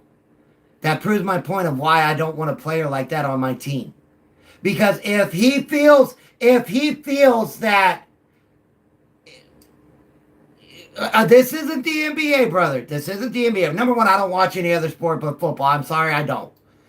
But if I have a player on my team who feels the head coach is not defending him the way he feels and he's going to quit on my team, why do I want him? Why am I paying him multi-millions of dollars a year knowing that he'll quit on my team? Why would I do that? I can't. I can't do it. You're a player in the NFL. You are one of 53 men on 32 teams that a whole bunch of us outside have not ever done. Right? I've never played in the NFL. Never did. So they're doing something that I never did. And you're going to let your feel-goods get hurt because you don't think your coach stuck up for you. So instead of playing still for your team, the team that is paying you millions of dollars, nope, I'm not going to do it. I'm not going to run across the middle. I'm not going to catch that ball. I'm not going to run through this guy to score. Screw my team. I don't care if it's one or done. No, I don't want that. I don't want that on my team. I don't. And that's just my opinion.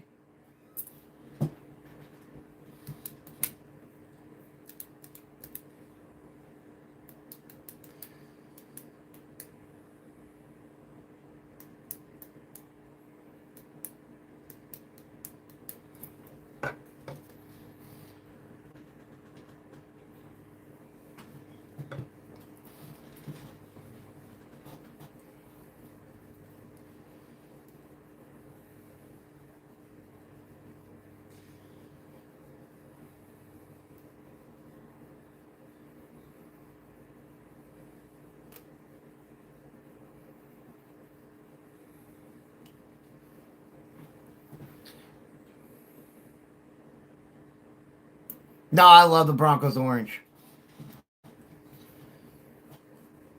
Yeah, no, that is such a weird stat.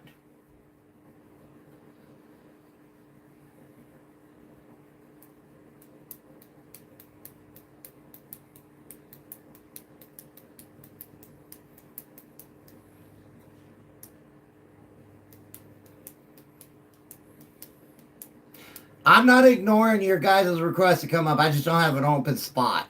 I just wanted to put that out there. I'm not ignoring you guys. You guys know I would never do that. I just, TikTok only gives me 8 spots, which I wish they would give you more. Oh, you're good, brother. You're good. All right, brother. Yeah, I hope you have a great rest of your day, man. Stay safe. Have fun.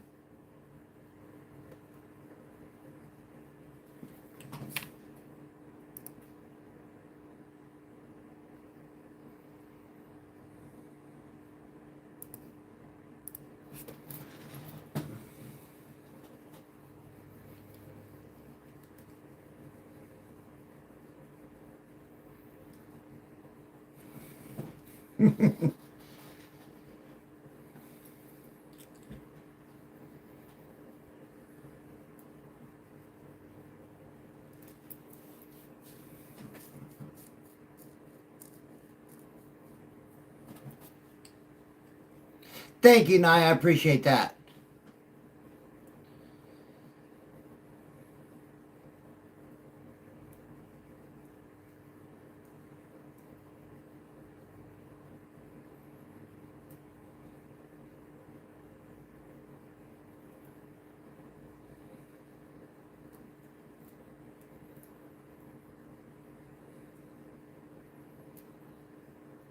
Thank you guys so much for the gifts. I greatly appreciate that.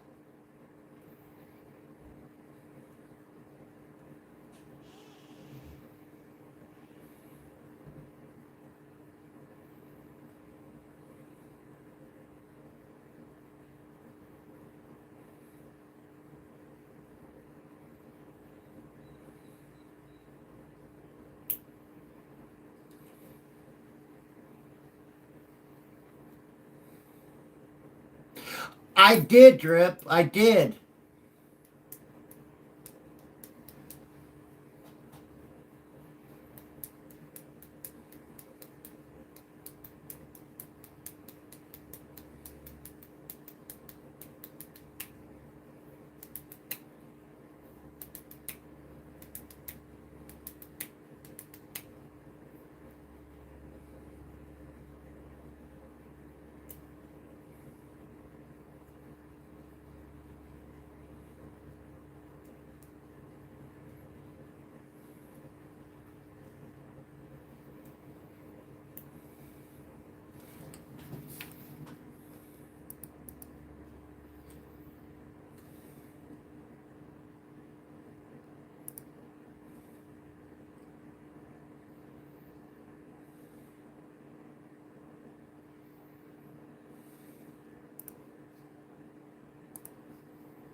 I think the Texans win this week as well, brother. I really do.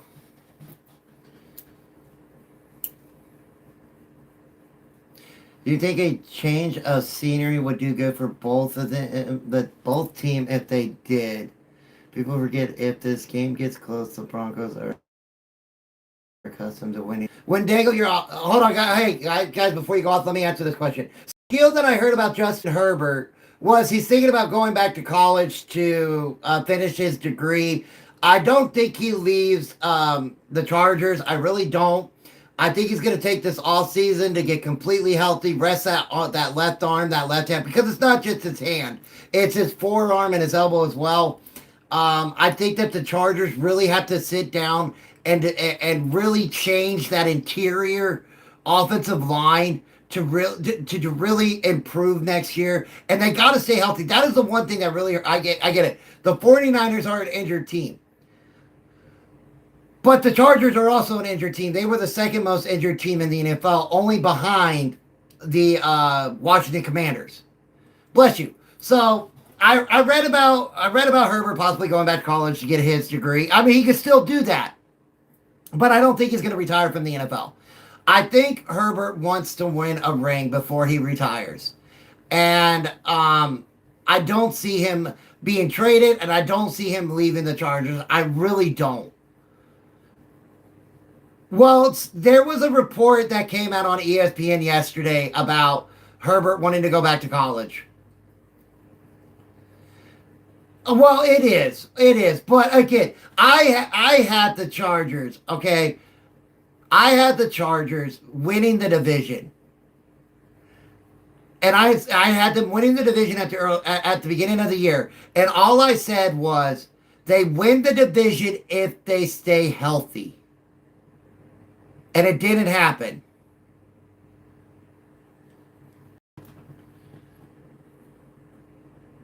Exactly. Having your offensive lineman out for the year, having both your tackles, your Pro Bowl tackles out, they got to work on that interior. It's the same thing with the Raiders. It doesn't matter if the Raiders pick Mendoza #1 overall. If they do not work on that interior of the offensive line for the Las Vegas Raiders, it ain't going to matter. Mendoza's going to be the most sacked quarterback in the NFL.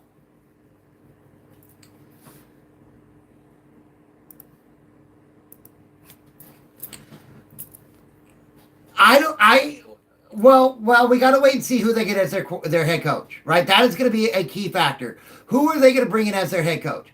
That head coach is going to sit down with Tom Brady. It's not going to be with Baby Davis. It's going to be with Tom Brady, him and Tom Brady in a room after he's hired, and they're going to go, okay, this is what's wrong with the team. This is what we got to do with it. Do we go? Because here's the deal.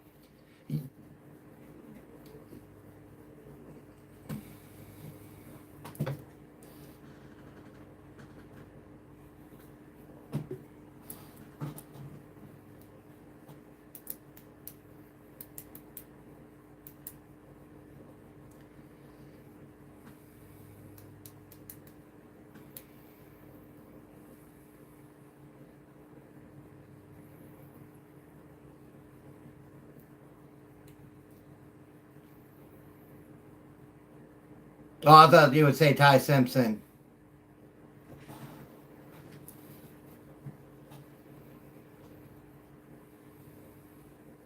Wait a minute. Hoosiers. I'm sorry to interrupt because I love your train of thought, but if the Raiders trade that number 1 overall pick, there's only 2 teams that can give up 2 first-round picks in this year's draft. That would be the Cowboys and the Jets. That's what I said, the Cowboys and the Jets. What's that? Yeah, I got you. So you're gonna say. So what you're saying is the Jets trade up for 2-1. Okay, gotcha. Jets trade 2-1. Go ahead.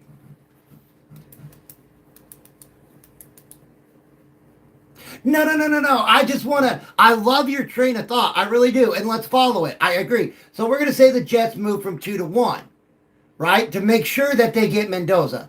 And so the Raiders would have the 2nd overall pick, and then what other first round pick that the Jets had this year. I like it. I do. I like it. I really do. I mean, I don't like it for Mendoza because I don't really want him to go to a defensive-minded head coach. But I like your train of thought. And then they draft the kid out of Oregon, right?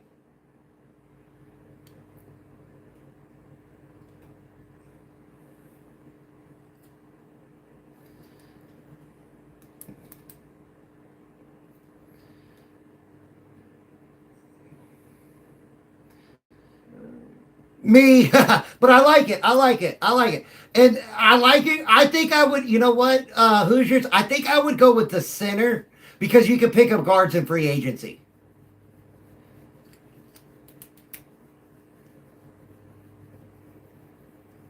It would be more.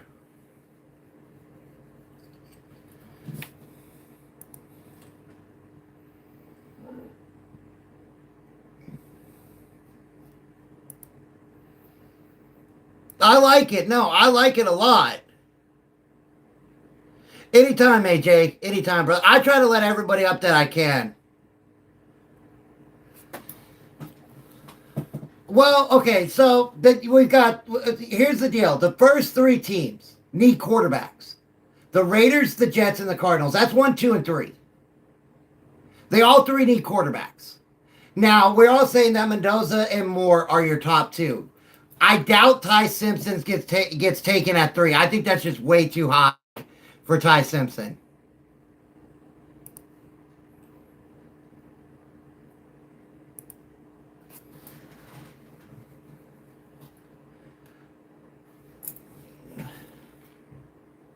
Especially,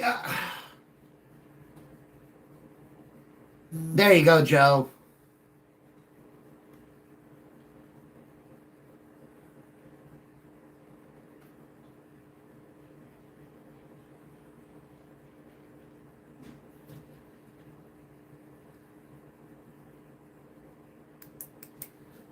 What's going on, Rod?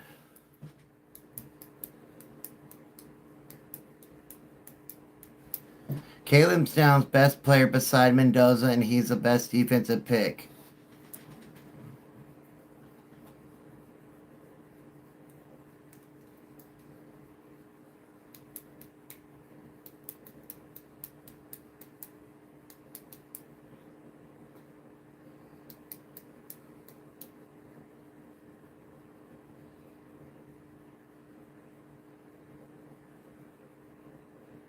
Well, no, we didn't have to get rid of Russell Wilson to draft Bo Nix.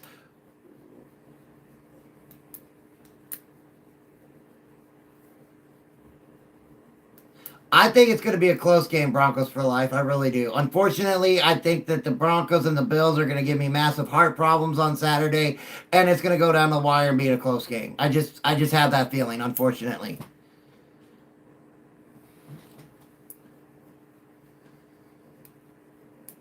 It's the Bills.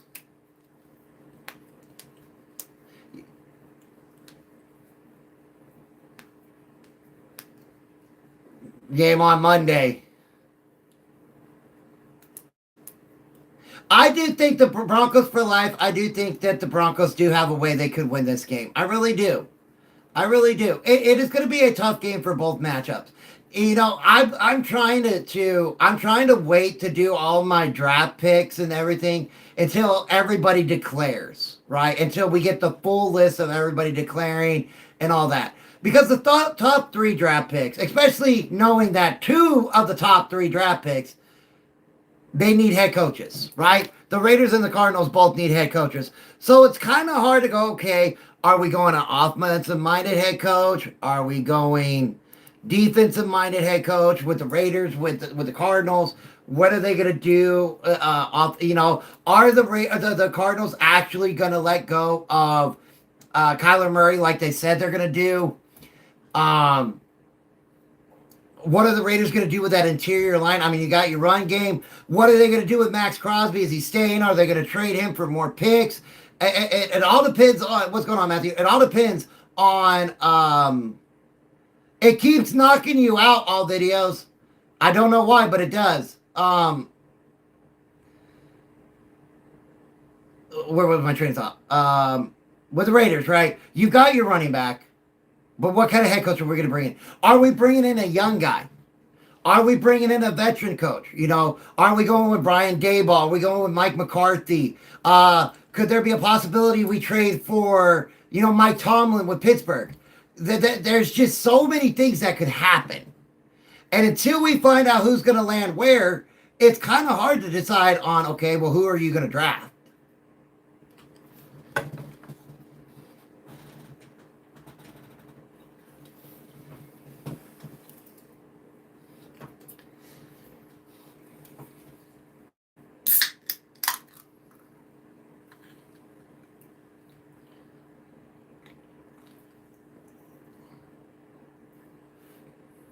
Mendoza is not going to be a Ram. The Rams would have to trade up to get him.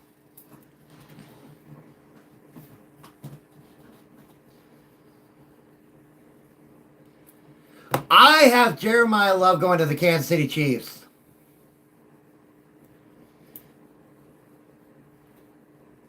We ain't going to have a high enough draft pick unless we trade up to get him.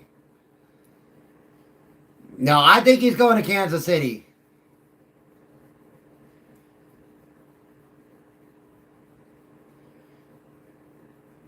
Oh, man. The Broncos. I think we got to go wide receiver first round. I really do.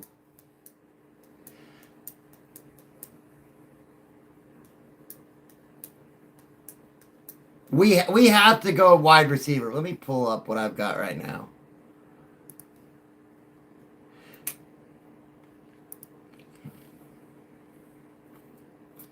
Well, I don't think we'll be able to get Carnell Tate.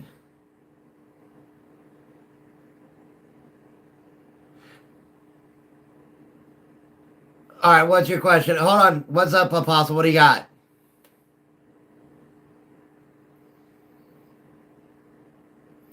They're not bringing him back. They're not bringing him back. They've already said they're not bringing him back. Yes. Yes. Yeah, it's not that big of a cap hit, but yeah.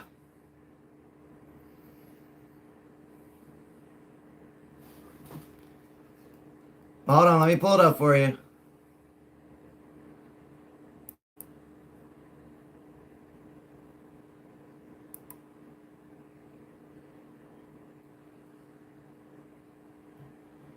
All right, so here we go. Here we go. Tyreek Hill is due $51.8 million next year.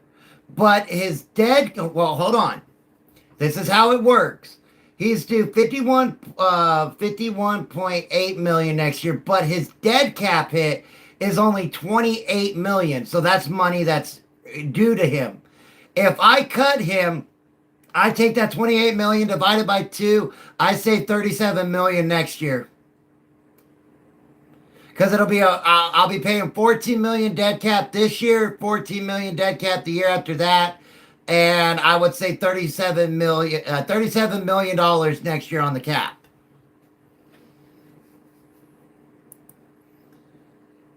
Well, no, that's if he just gets straight up released and cut. You're saving that kind of money. I don't think anybody's going to trade for him, especially coming off of that massive injury. I got the Rams in the Rams-Bear game. But he's older. He's coming off of that massive injury. Massive.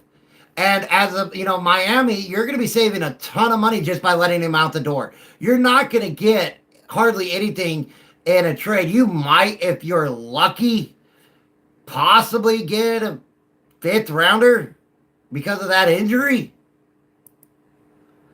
So right now you're gonna take, pay the dead cap over the next 2 years of 28 and do that, because again, you're gonna save 37 million next year.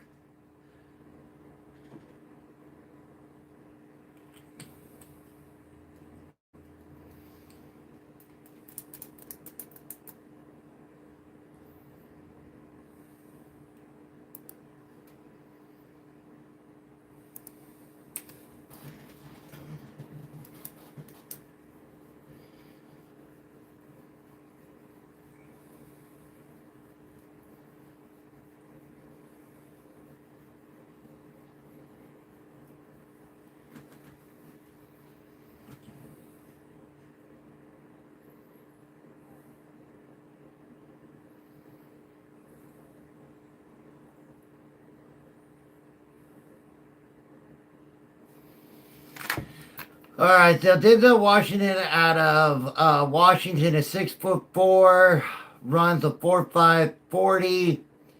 And you said who else?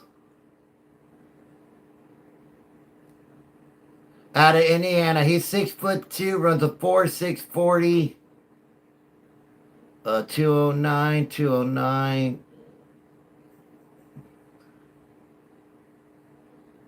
Wait a minute. Will thrive immediately in a timing-based passing game where his route running and catchability becomes weapons. When I watch your chance tape, I see shades of Nico Collins with less explosiveness, but more route. I would take Elijah Surratt because it says right here, Elijah Surratt has reminds people of Nico Collins with less explosiveness, but more route running polish. And then if you look at Denzel Boston, it says Boston will thrive immediately in a timing-based passing game where his nuanced route running and concentrated catchability become weapons. So if it's not on time, if the play's not on time with Denzel Boston out of Washington, then his stats go down. But if you look at Elijah Surratt, it says, he may be slower by a little bit, but he has way better route running, which means he can get open more on in cuts and out routes.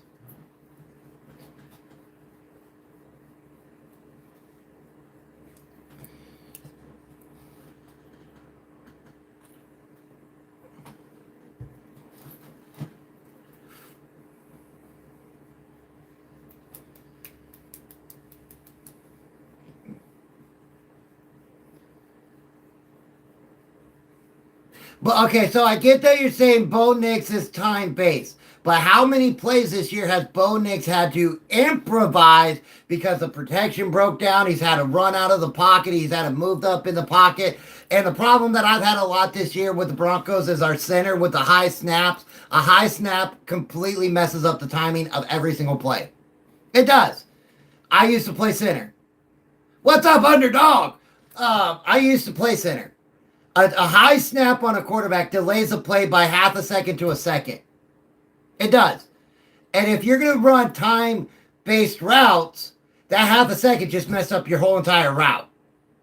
My next underdog, it went pretty good. It was actually worse than what they originally thought it was. They ended up having to fuse 4 of my discs in my neck. Well, I got an appointment on the 19th, which is next week, to see if I finally get out of it or have to stay in it more. So, yeah, I've got an appointment next week because, man, this thing is annoying. I have to sleep in this thing. So, it is so bad. For for 4 weeks or 5 weeks, I couldn't even sleep on my side. And I'm a side sleeper. So, but yeah, I mean, Boston is 2 inches taller. Timing, got good running abilities. So it's either or, but if I'm looking at somebody that he's not that explosive, but he's sure-handed and he's really clean cut with his route running, then I like Elijah Surratt from Indiana.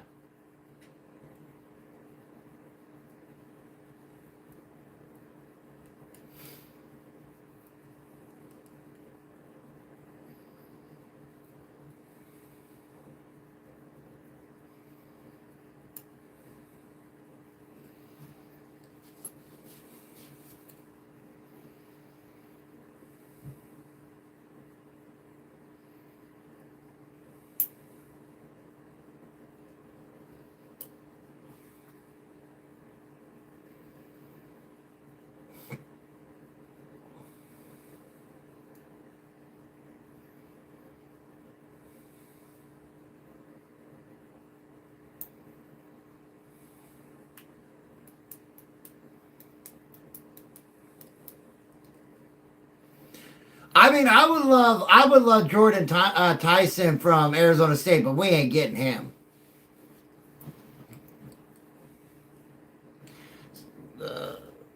Let's see. Yeah, he.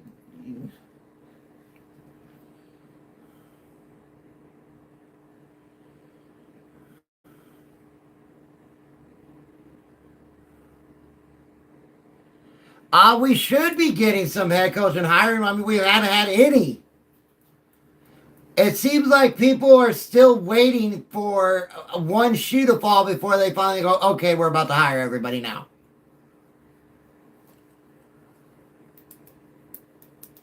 Oh, that's a horrible pick. Oh, that would be so bad. That would be so bad. Yeah, but with you having to completely rebuild that offensive line, get a new quarterback, he's going to have to coach a rookie quarterback. Oh. Miami? I don't remember Mike McCarthy coaching for Miami. McDaniels. Oh. I thought he said Mike McCarthy.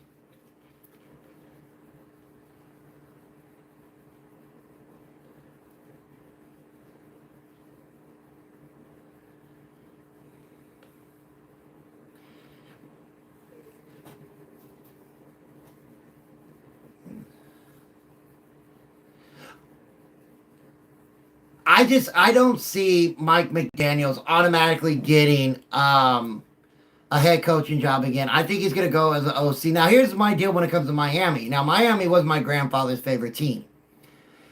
You need a head coach. Is it going to be Harbaugh? Is it going to be could you get Tomlin? It doesn't matter who you get. What are you doing with Tua?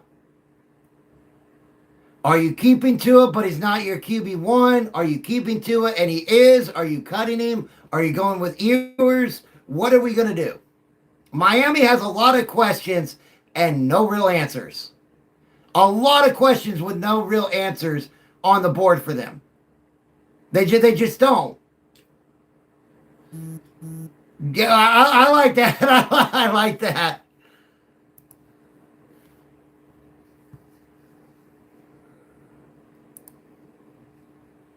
See you later, Apostle.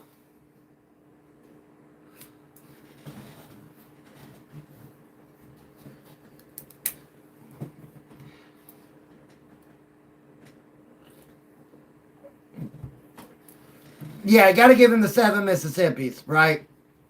Mo, thank you for the follow. I greatly appreciate that. But, you know, you got to look at first what these who the head coaches are going to be, right? You've got Vance Joseph, defensive-minded head coach. So with these teams, are we going more offensive-minded, defensive-minded? You have, Davis Webb. Broncos quarterback coach, more offensive minded guy. Clint Kubiak, who you can stream interview with them, but they cannot come into your facility yet.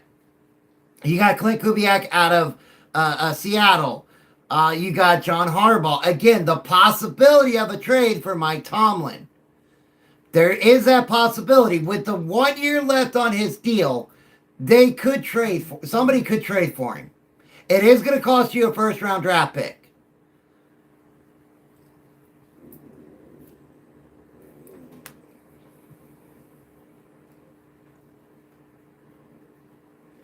Yeah, it was the Browns that did that.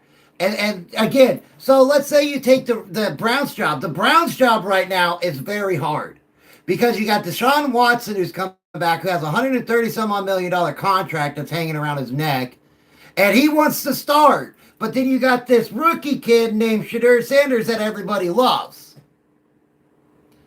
So whoever comes and takes that job is going to be instantly thrown into a quarterback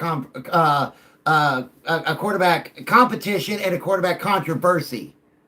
I mean, instantly. Dylan Gabriel's still there as well.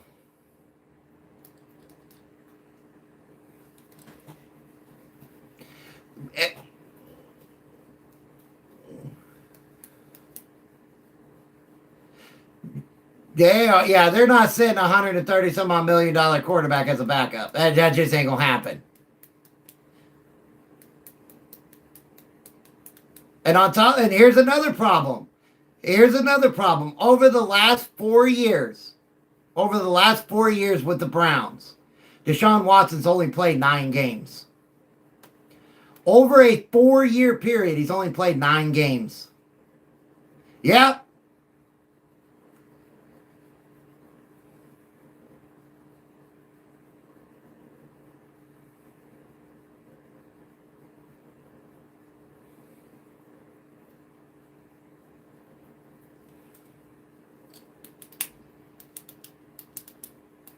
He's going to get it.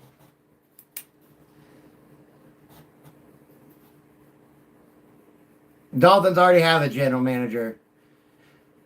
And I doubt he's going to go to the Falcons now that the Falcons have fired Matt Ryan as, a head role there. Not as a general manager, but... Well, yeah, he's the president of football operations.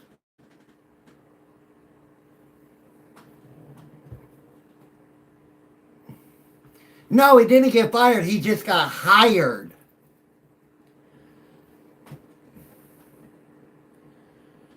Thanks, man. I appreciate that, country.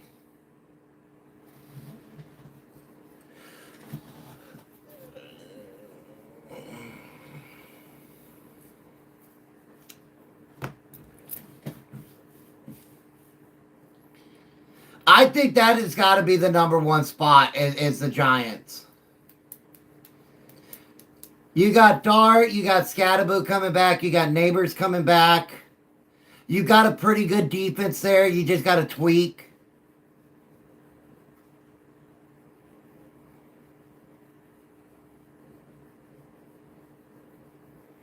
I know, but he's still coming back.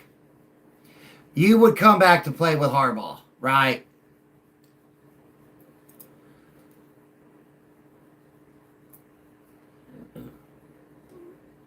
Now, the only problem is, Harbaugh runs Scatterboo more like he did not run with Henry.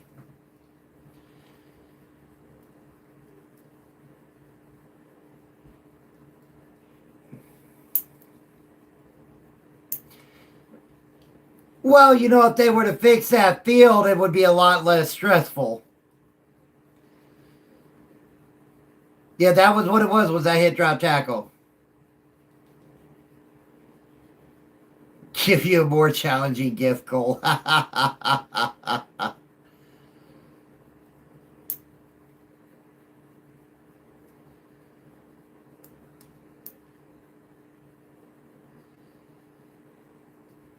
Well, you also got to think there's going to be a bunch of free agents, so you got to look at what are the Giants going to have in cap, What are they doing with the draft? What are their draft picks? A lot of this does fall down to that, right? Cap, draft picks, draft selections, free agents that are there, free agents that are not there, stuff like that. But you got to remember, coaching in New York is like playing as a quarterback in New York. The scrutiny is way on you more. It's on you way more. And so if Harbaugh were to come in, which a lot of people think he will, that scrutiny of the Giants and of the New York media is going to be on him instantly to turn this team around, right?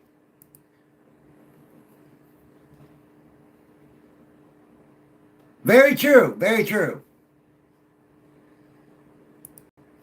No, I do not.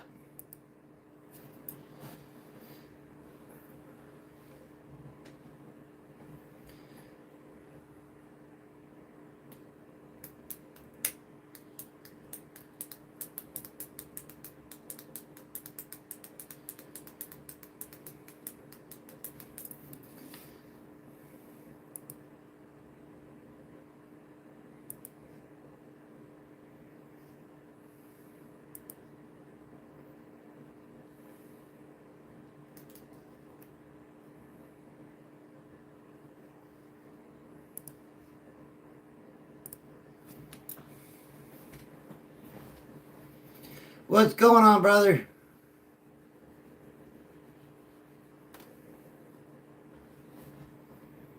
Hey, I don't follow baseball. I don't talk baseball. I don't follow basketball. I don't talk basketball.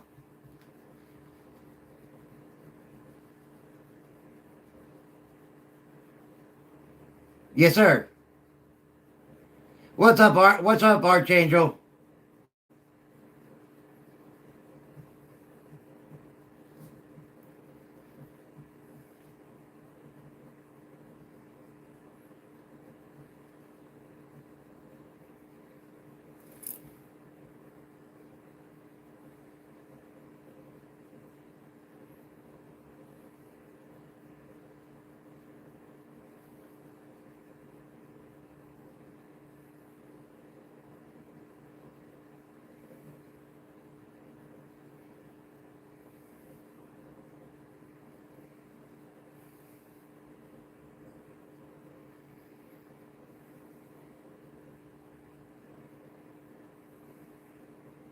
All right, so here's the simple thing.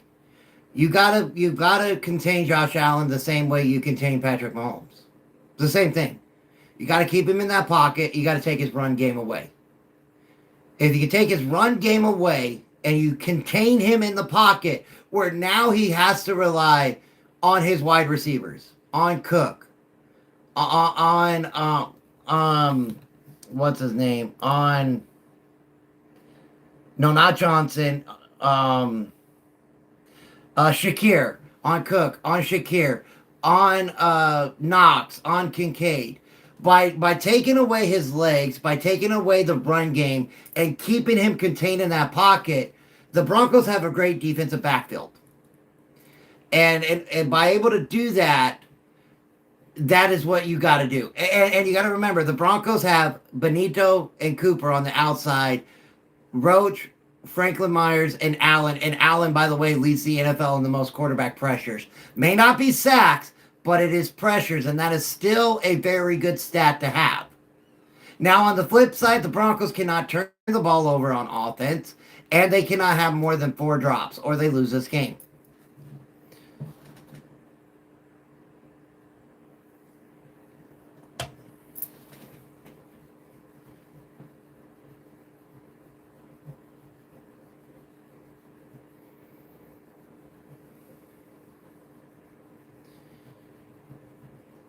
My deal is the Broncos have to run the ball this game. The Bills have the 22nd worst rush defense in the NFL. They've got to run the ball. You got to run with McLaughlin, you got to run with Harvey, and you got to run with Bo Nix.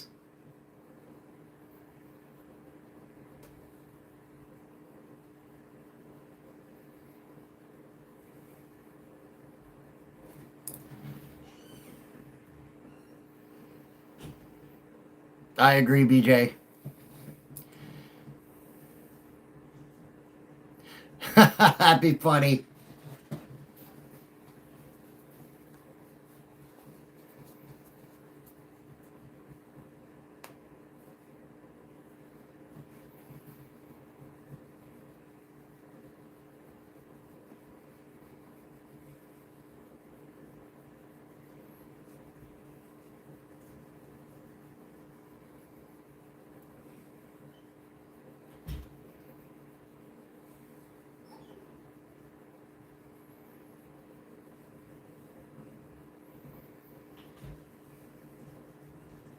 Why do you think? Why do you think Allen's going to be a non-factor?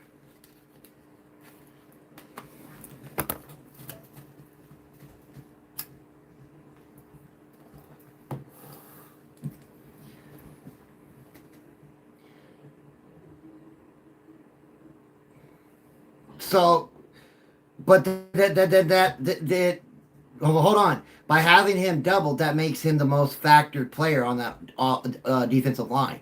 So he will be a factor. Oh yeah, I get with production and pressures, but having to have him doubled means that he's the most whatever, the most. You know anybody that deserves Cody more than Shanahan?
Ugh.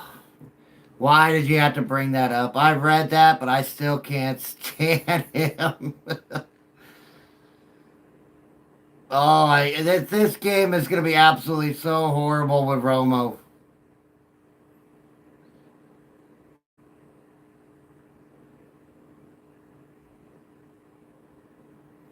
Sean Payton.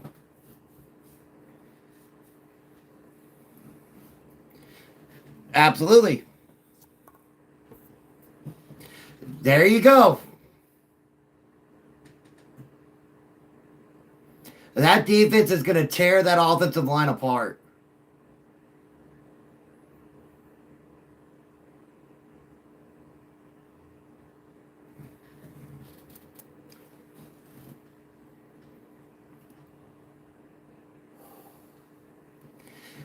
We got to get there first, brother. Let's not overlook the Bills. I'm not overlooking them. We gotta win this game first.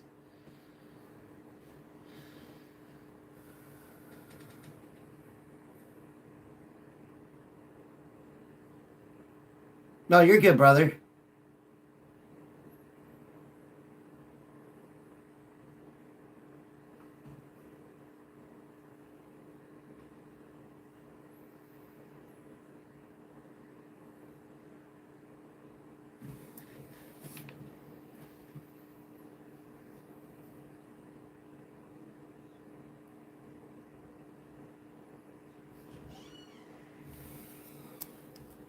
Brother, you're fine.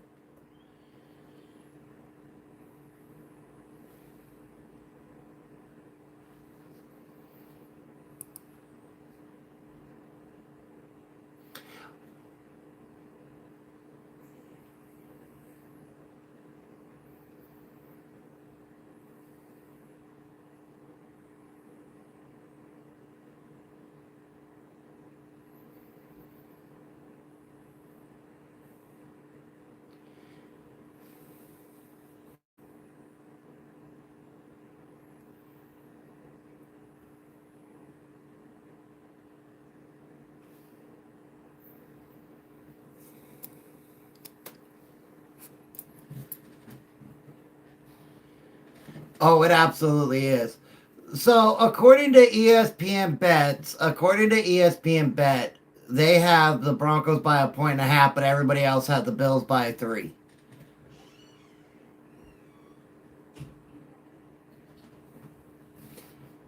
Well, let's see here. They have Seattle by 7.5. They have New England by 3, and the Rams by 3.5.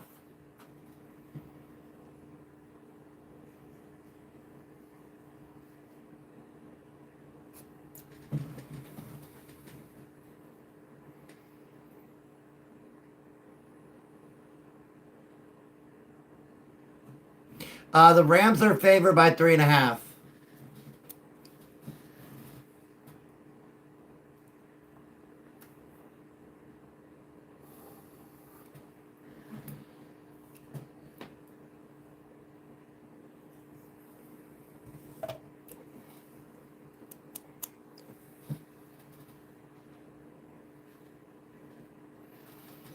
I mean, right now the Seahawks have the biggest spread of all week at 7.5.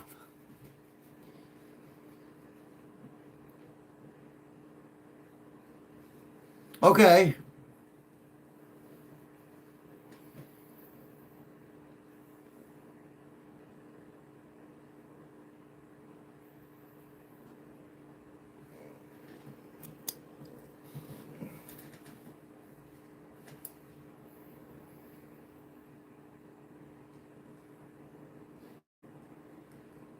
The only thing that Seahawks fans have to worry about is what Sam Darnold do you get.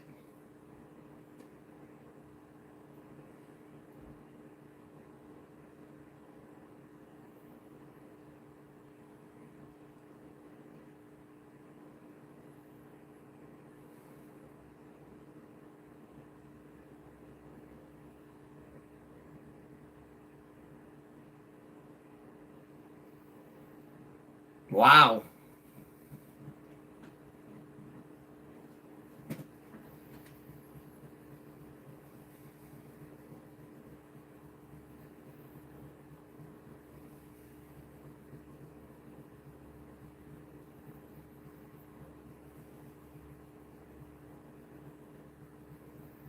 Yeah.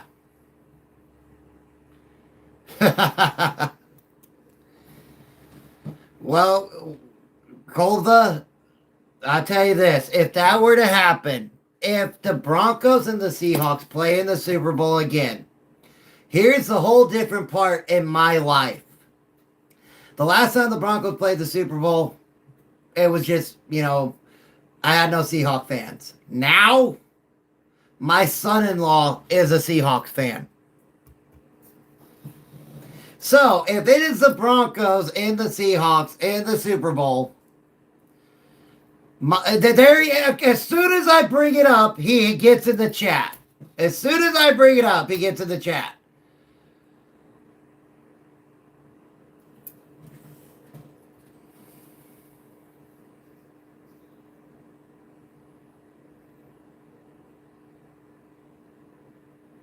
Oh.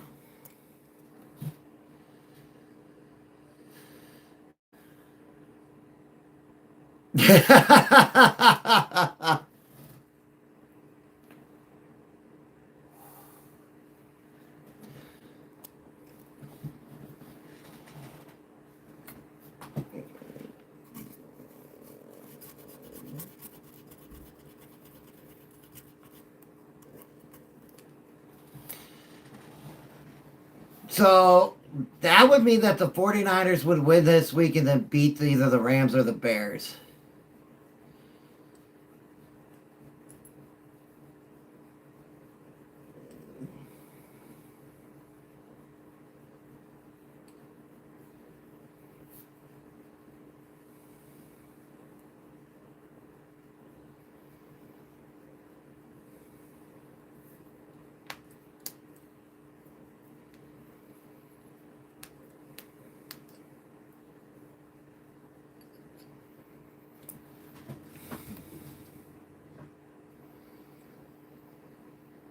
We got to bring Hunter. We got to bring up Any Given Monday podcast so we can hear his take. All right, brother.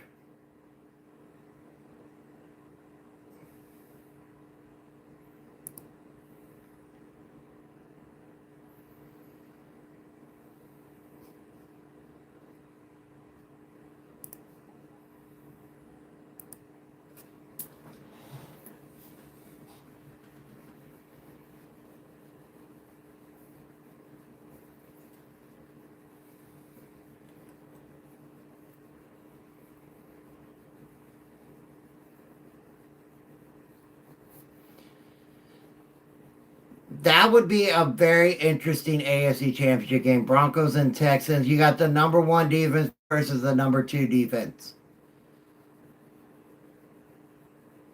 Really? Well, why is that? You know, I keep seeing that. I mean, the Patriots are favored.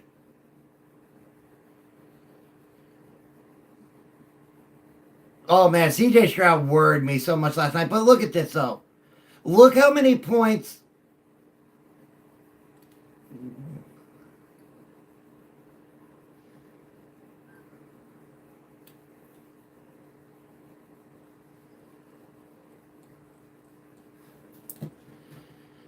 Bills Mafia in the house.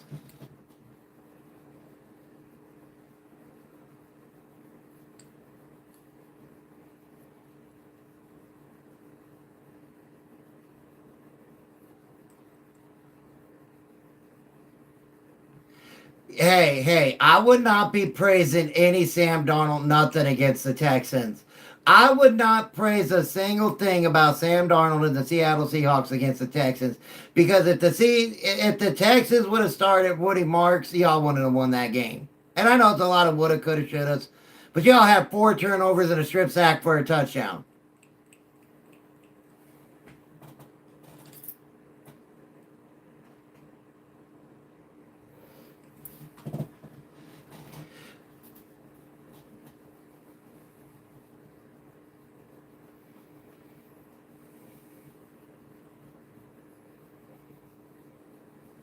Yeah, Foxborough.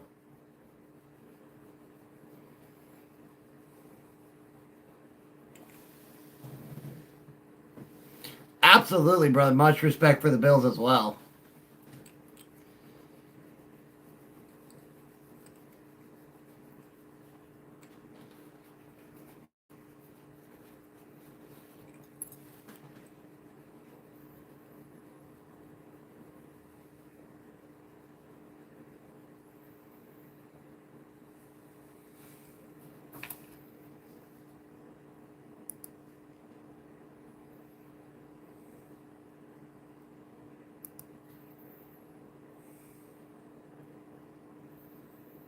He had so he was 21 of 32, 250 yards passing, 1 touchdown, 1 interception, 2 fumbles, sacked 3 times for 6 yards, QBR of 62.4, and a passer rating of 86.7.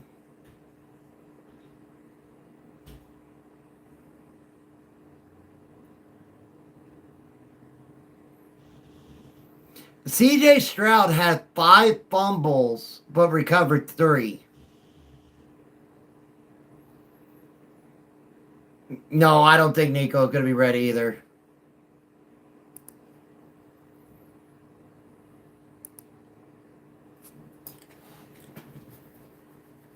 Thank you for the support, man. I greatly appreciate that.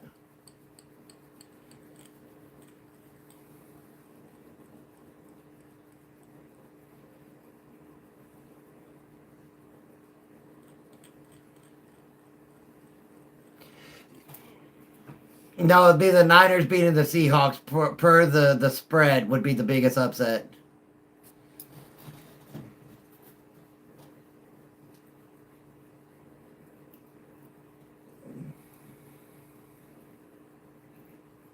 Yeah, right now they have Seattle by 7.5. There is a possibility he is in concussion protocol.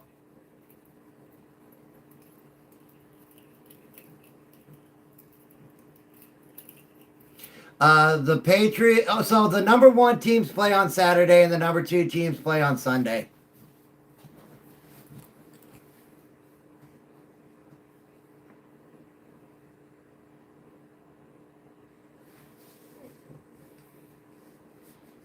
All right, brother. Have a great day. Thank you for coming up. I appreciate it.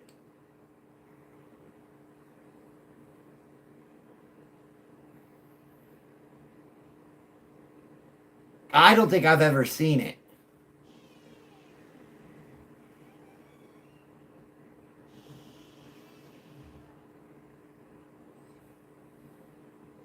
Of course he is. That's my son-in-law for you. That's my son-in-law. I mean, I find it interesting that they have both 1Cs playing on Saturday. It used to be you would have one 1C play on a Saturday and the other 1C play on a Sunday. I don't know why they have it set up that way.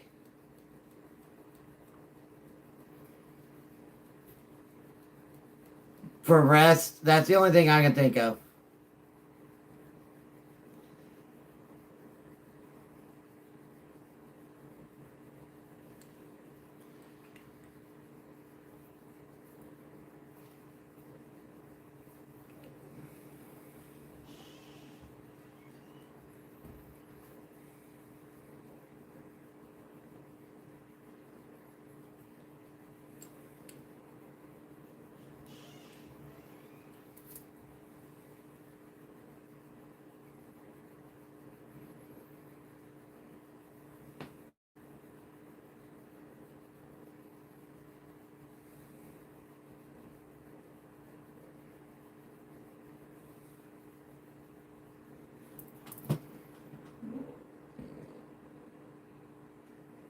Absolutely, Knicks and Allen. It's going to be great. Bills are 1-9 in their last 10 away playoff games. Yeah, I know they won their first. Allen won his first road playoff game against Jacksonville.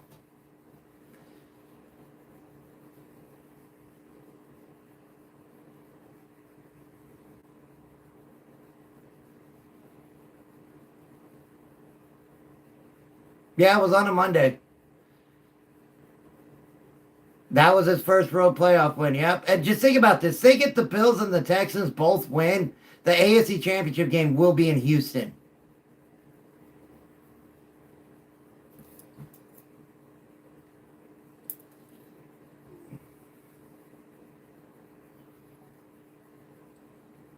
They've never been to an AFC Championship game. They were in the no. They've been in the divisional round the last 2 years.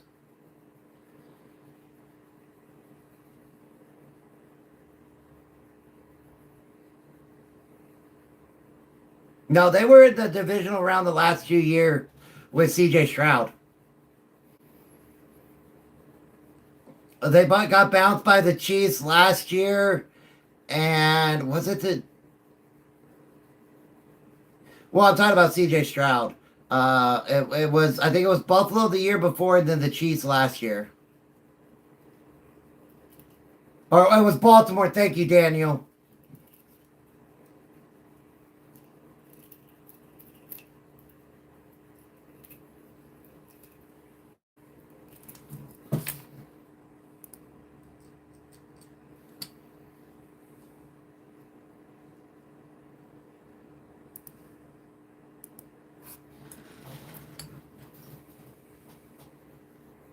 What's up, Ray?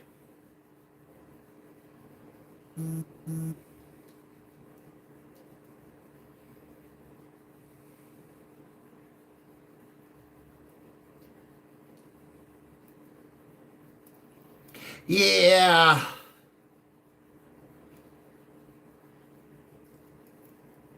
It'll be three my time.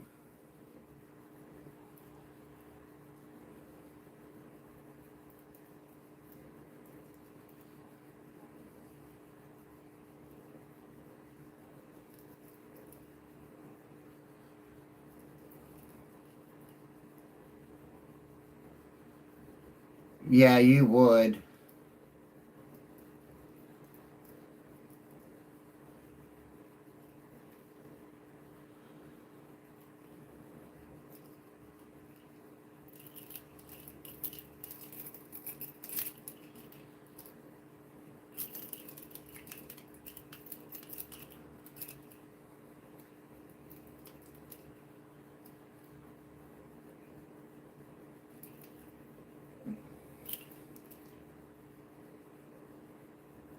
Yeah, but you also have an offense. Hold up. We got to be honest here. You could say your defense is great, but you also have an offense and a quarterback that you don't know week to week if he's going to play good or play bad. I mean, You can have it. You can have it to where your team scores no touchdowns and beats a 40-some-odd-year-old quarterback with 5 field goals.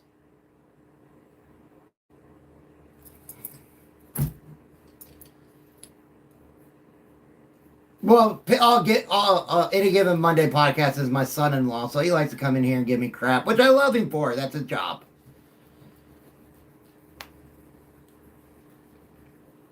Yeah, he's out now. It's Stafford.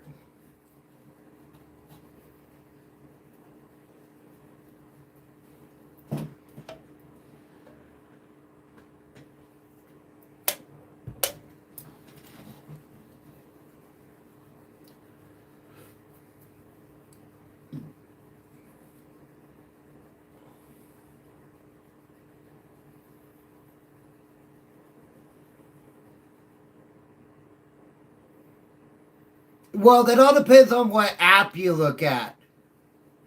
Some apps still have the Bills favored. Tell her I love her too, mamas.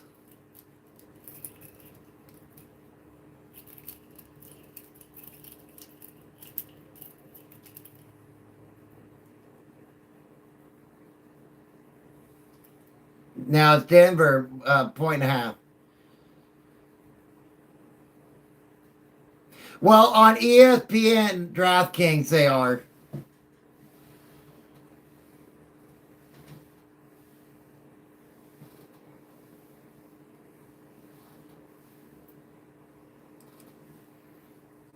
Yes, on FanDuel.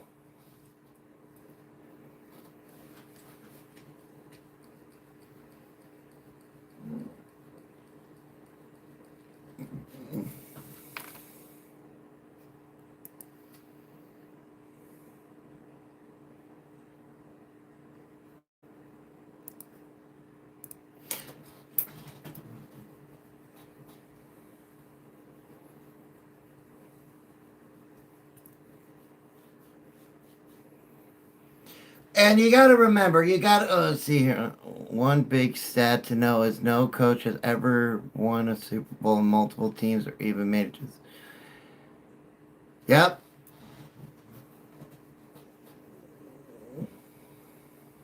Oh, he is.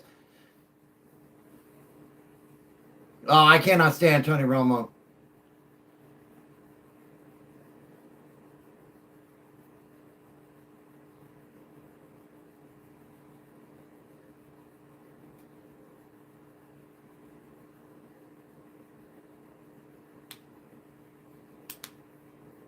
No, Tony Romo absolutely does not like the Broncos. He doesn't. He has an absolute disdain for the Broncos.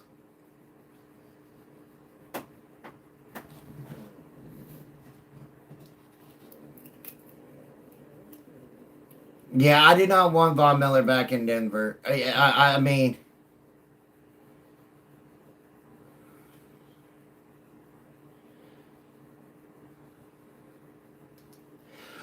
the Broncos do match up good in this game.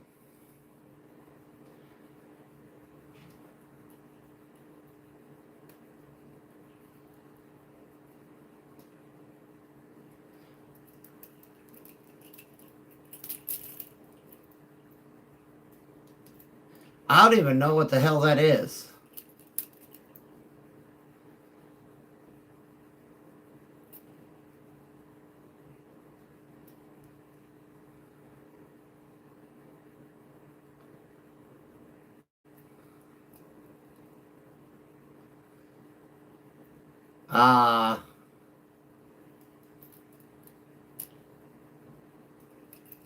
I think Indiana wins Monday night. Hey, that's a nice scenario right there, Martin.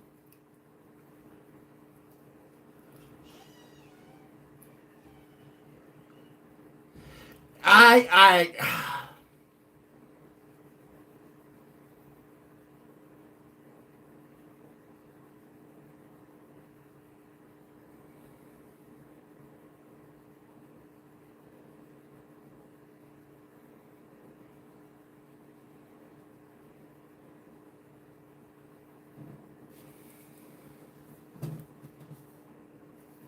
I agree. It's going to be great Saturday football. All I know is I don't care if the Broncos don't make the Super Bowl. I just don't want them to be one and done. That's all I care about.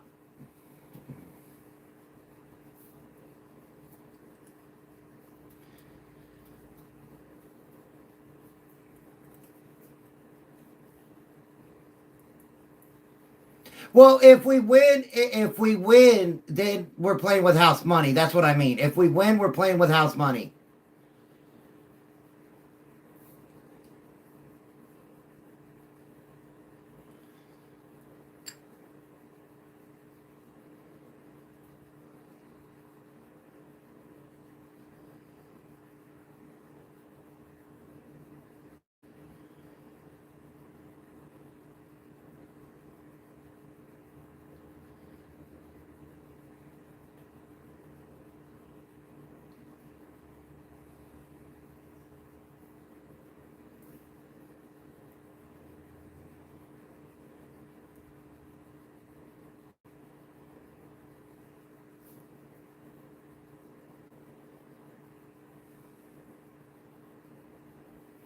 I'm more worried about the Bills game. You're absolutely right, DJ. I want to go take 1 week at a time. I ain't looking forward to nothing. I ain't looking past nobody.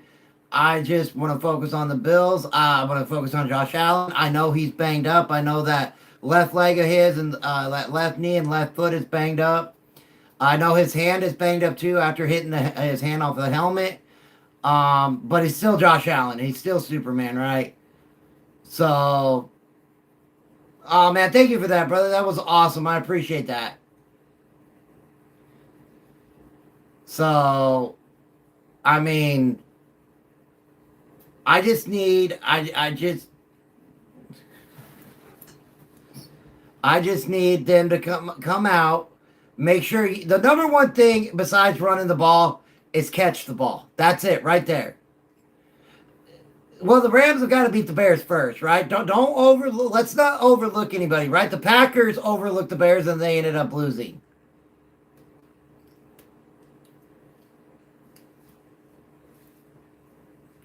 Well, right now, as DraftKings have it, they have the Rams by 3.5 in Chicago.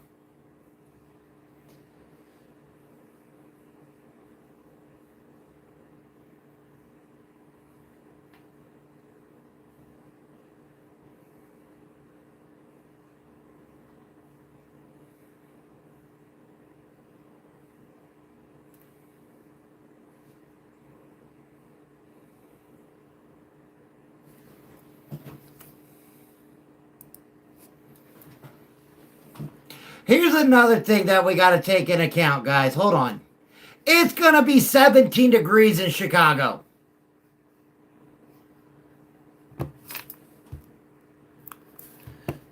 Really? Detroit had a dome.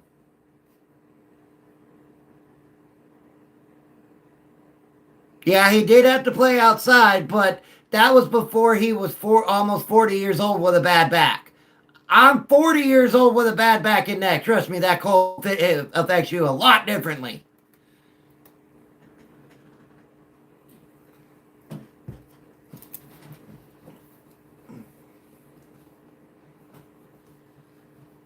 Why not? It'd be awesome.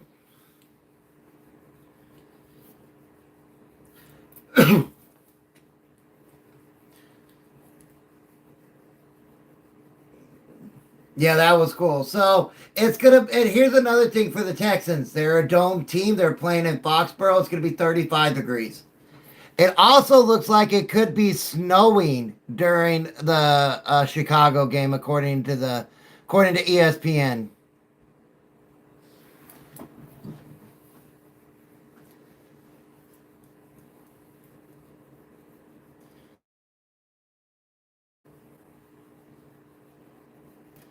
What's up, G?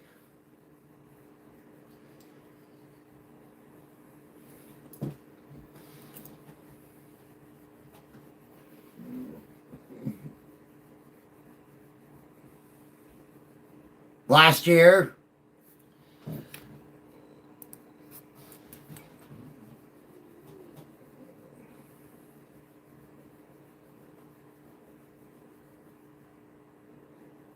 What's up, Pools? How's it going, brother?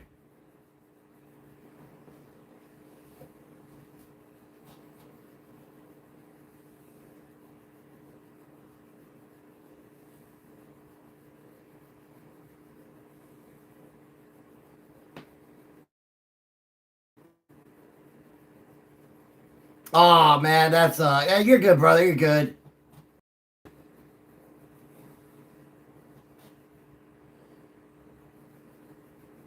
Hold on. I gotta ask Pools this question. Pools, how much you got on the Rams beating the Bears this weekend?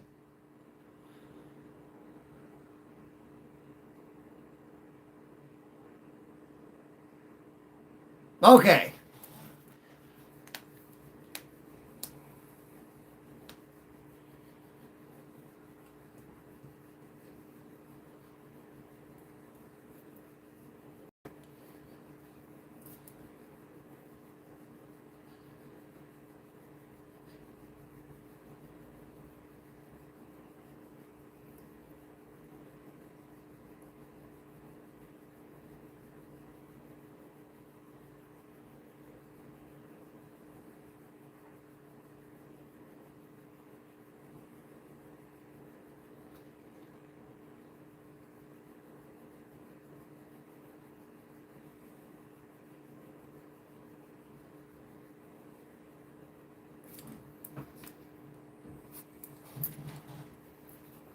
You too, all videos.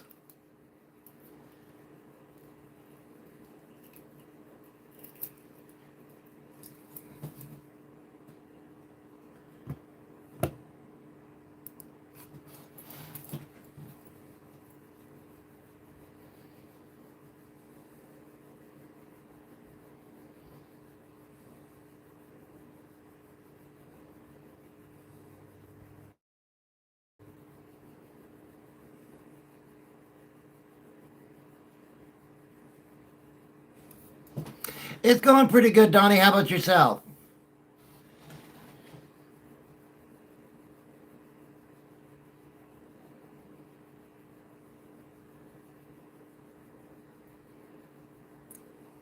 CJ, what CJ, Chief? Are you talking about CJ Trout or somebody else? According to Al, numbers have been ran and calculated. Denver Broncos will be Super Bowl. Ha ha! AI, that'd be cool, man. Oh, CJ Gardner Johnson.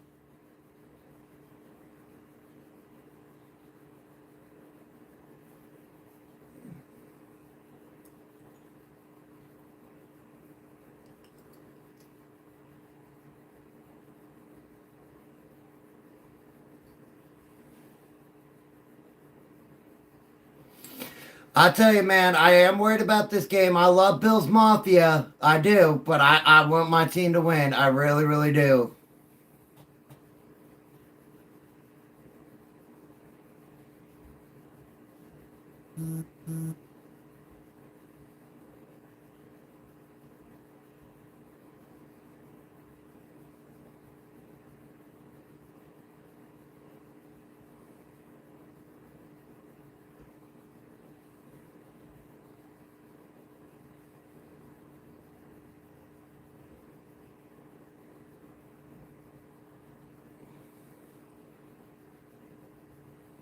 Oh, yeah, that's old school. I mean,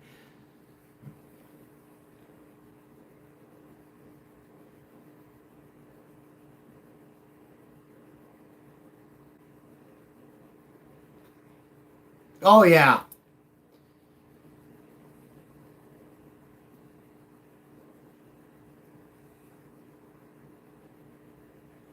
Well, that was, you know what, K Couch, man, you and I were talking about that last night, and you were saying that you were hoping Greg Roman was going to be gone.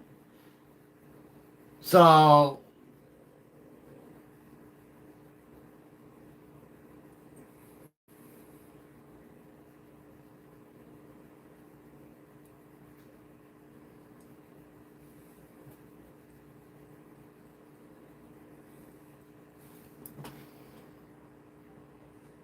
well, thank you. Thank you. I appreciate that from Sweden.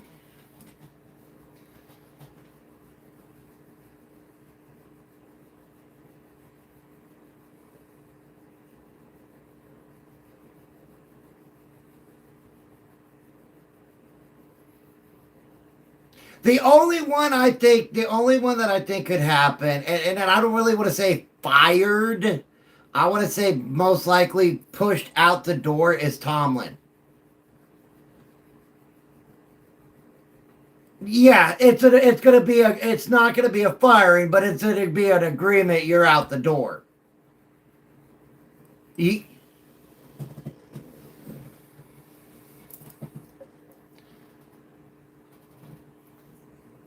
Tomlin most likely would go down to Miami.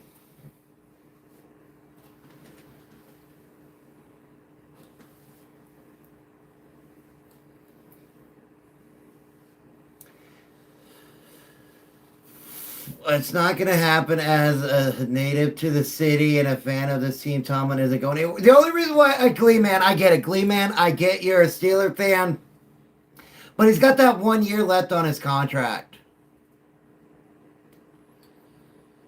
You got that 1 year left on his contract, which makes me think it. Who's got a vacuum cleaner or blender going on? Man, if you're making a smoothie, I want one too.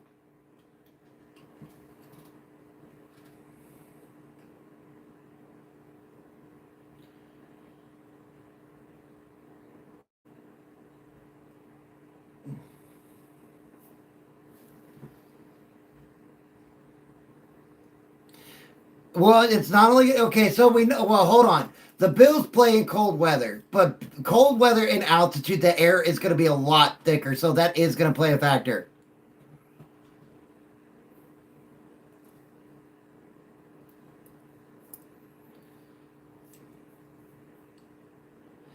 And the Houston Texans went to Seattle and showed that you can knock Sam Darnold around and make him look like a chump as well.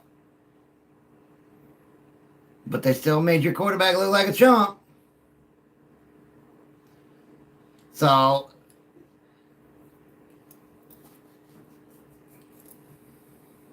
oh.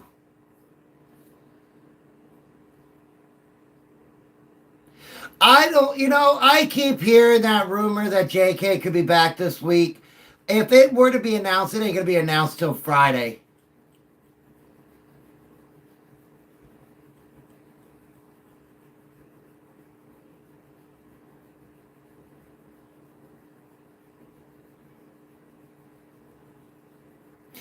Yeah, but that's all. Isn't that also the game that Allen lost to the Dolphins 30-13? Again, we have had so many teams have ups and downs this year.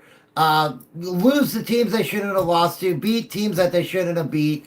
It's just been one of those years. It's been one of those years that nothing is consistent. And that's what makes these playoffs so great. Nothing has been consistent in the playoffs. Nothing has.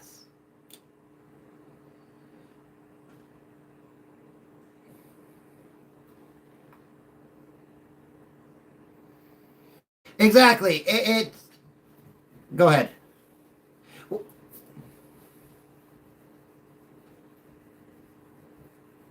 We need him to. I don't know, man. I don't know if the Patriots get past the Texans. I don't know if the Patriots get past the Texans. I really don't know, man. The Texans, if that defense plays against the Patriots like they played last night, Patriots aren't winning. Patriots aren't winning.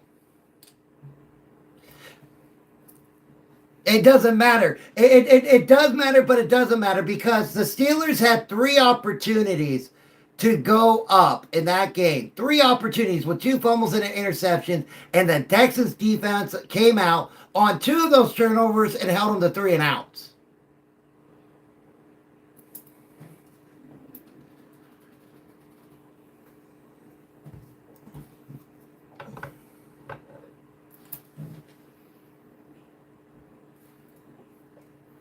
The Patriots made the Chargers defense look like dog crap. You mean the same team that was 9-3 going into the 4th quarter?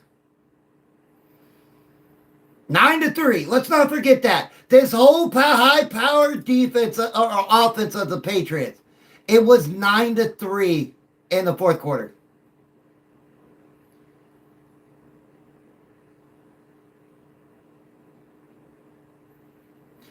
Exactly. Well, that's what the guy is saying. The Patriots made the Chargers defense look like dog crap. That's what was in the chat. It was 9-3 in the fourth quarter. 9-3. 9-3.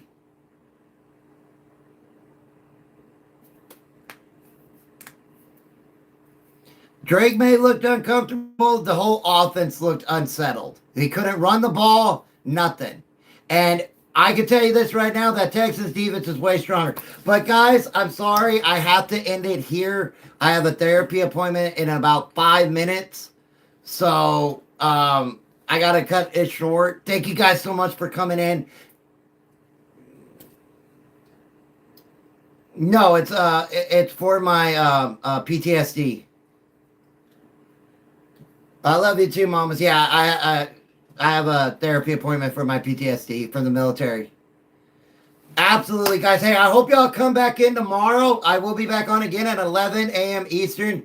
I hope y'all have a great rest of your Tuesday. Know that I love you and my family loves you. And thank you so much for helping this channel grow. You guys have been awesome.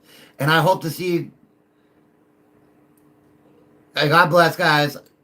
I hope y'all have a great one, and I'll see y'all tomorrow. Peace.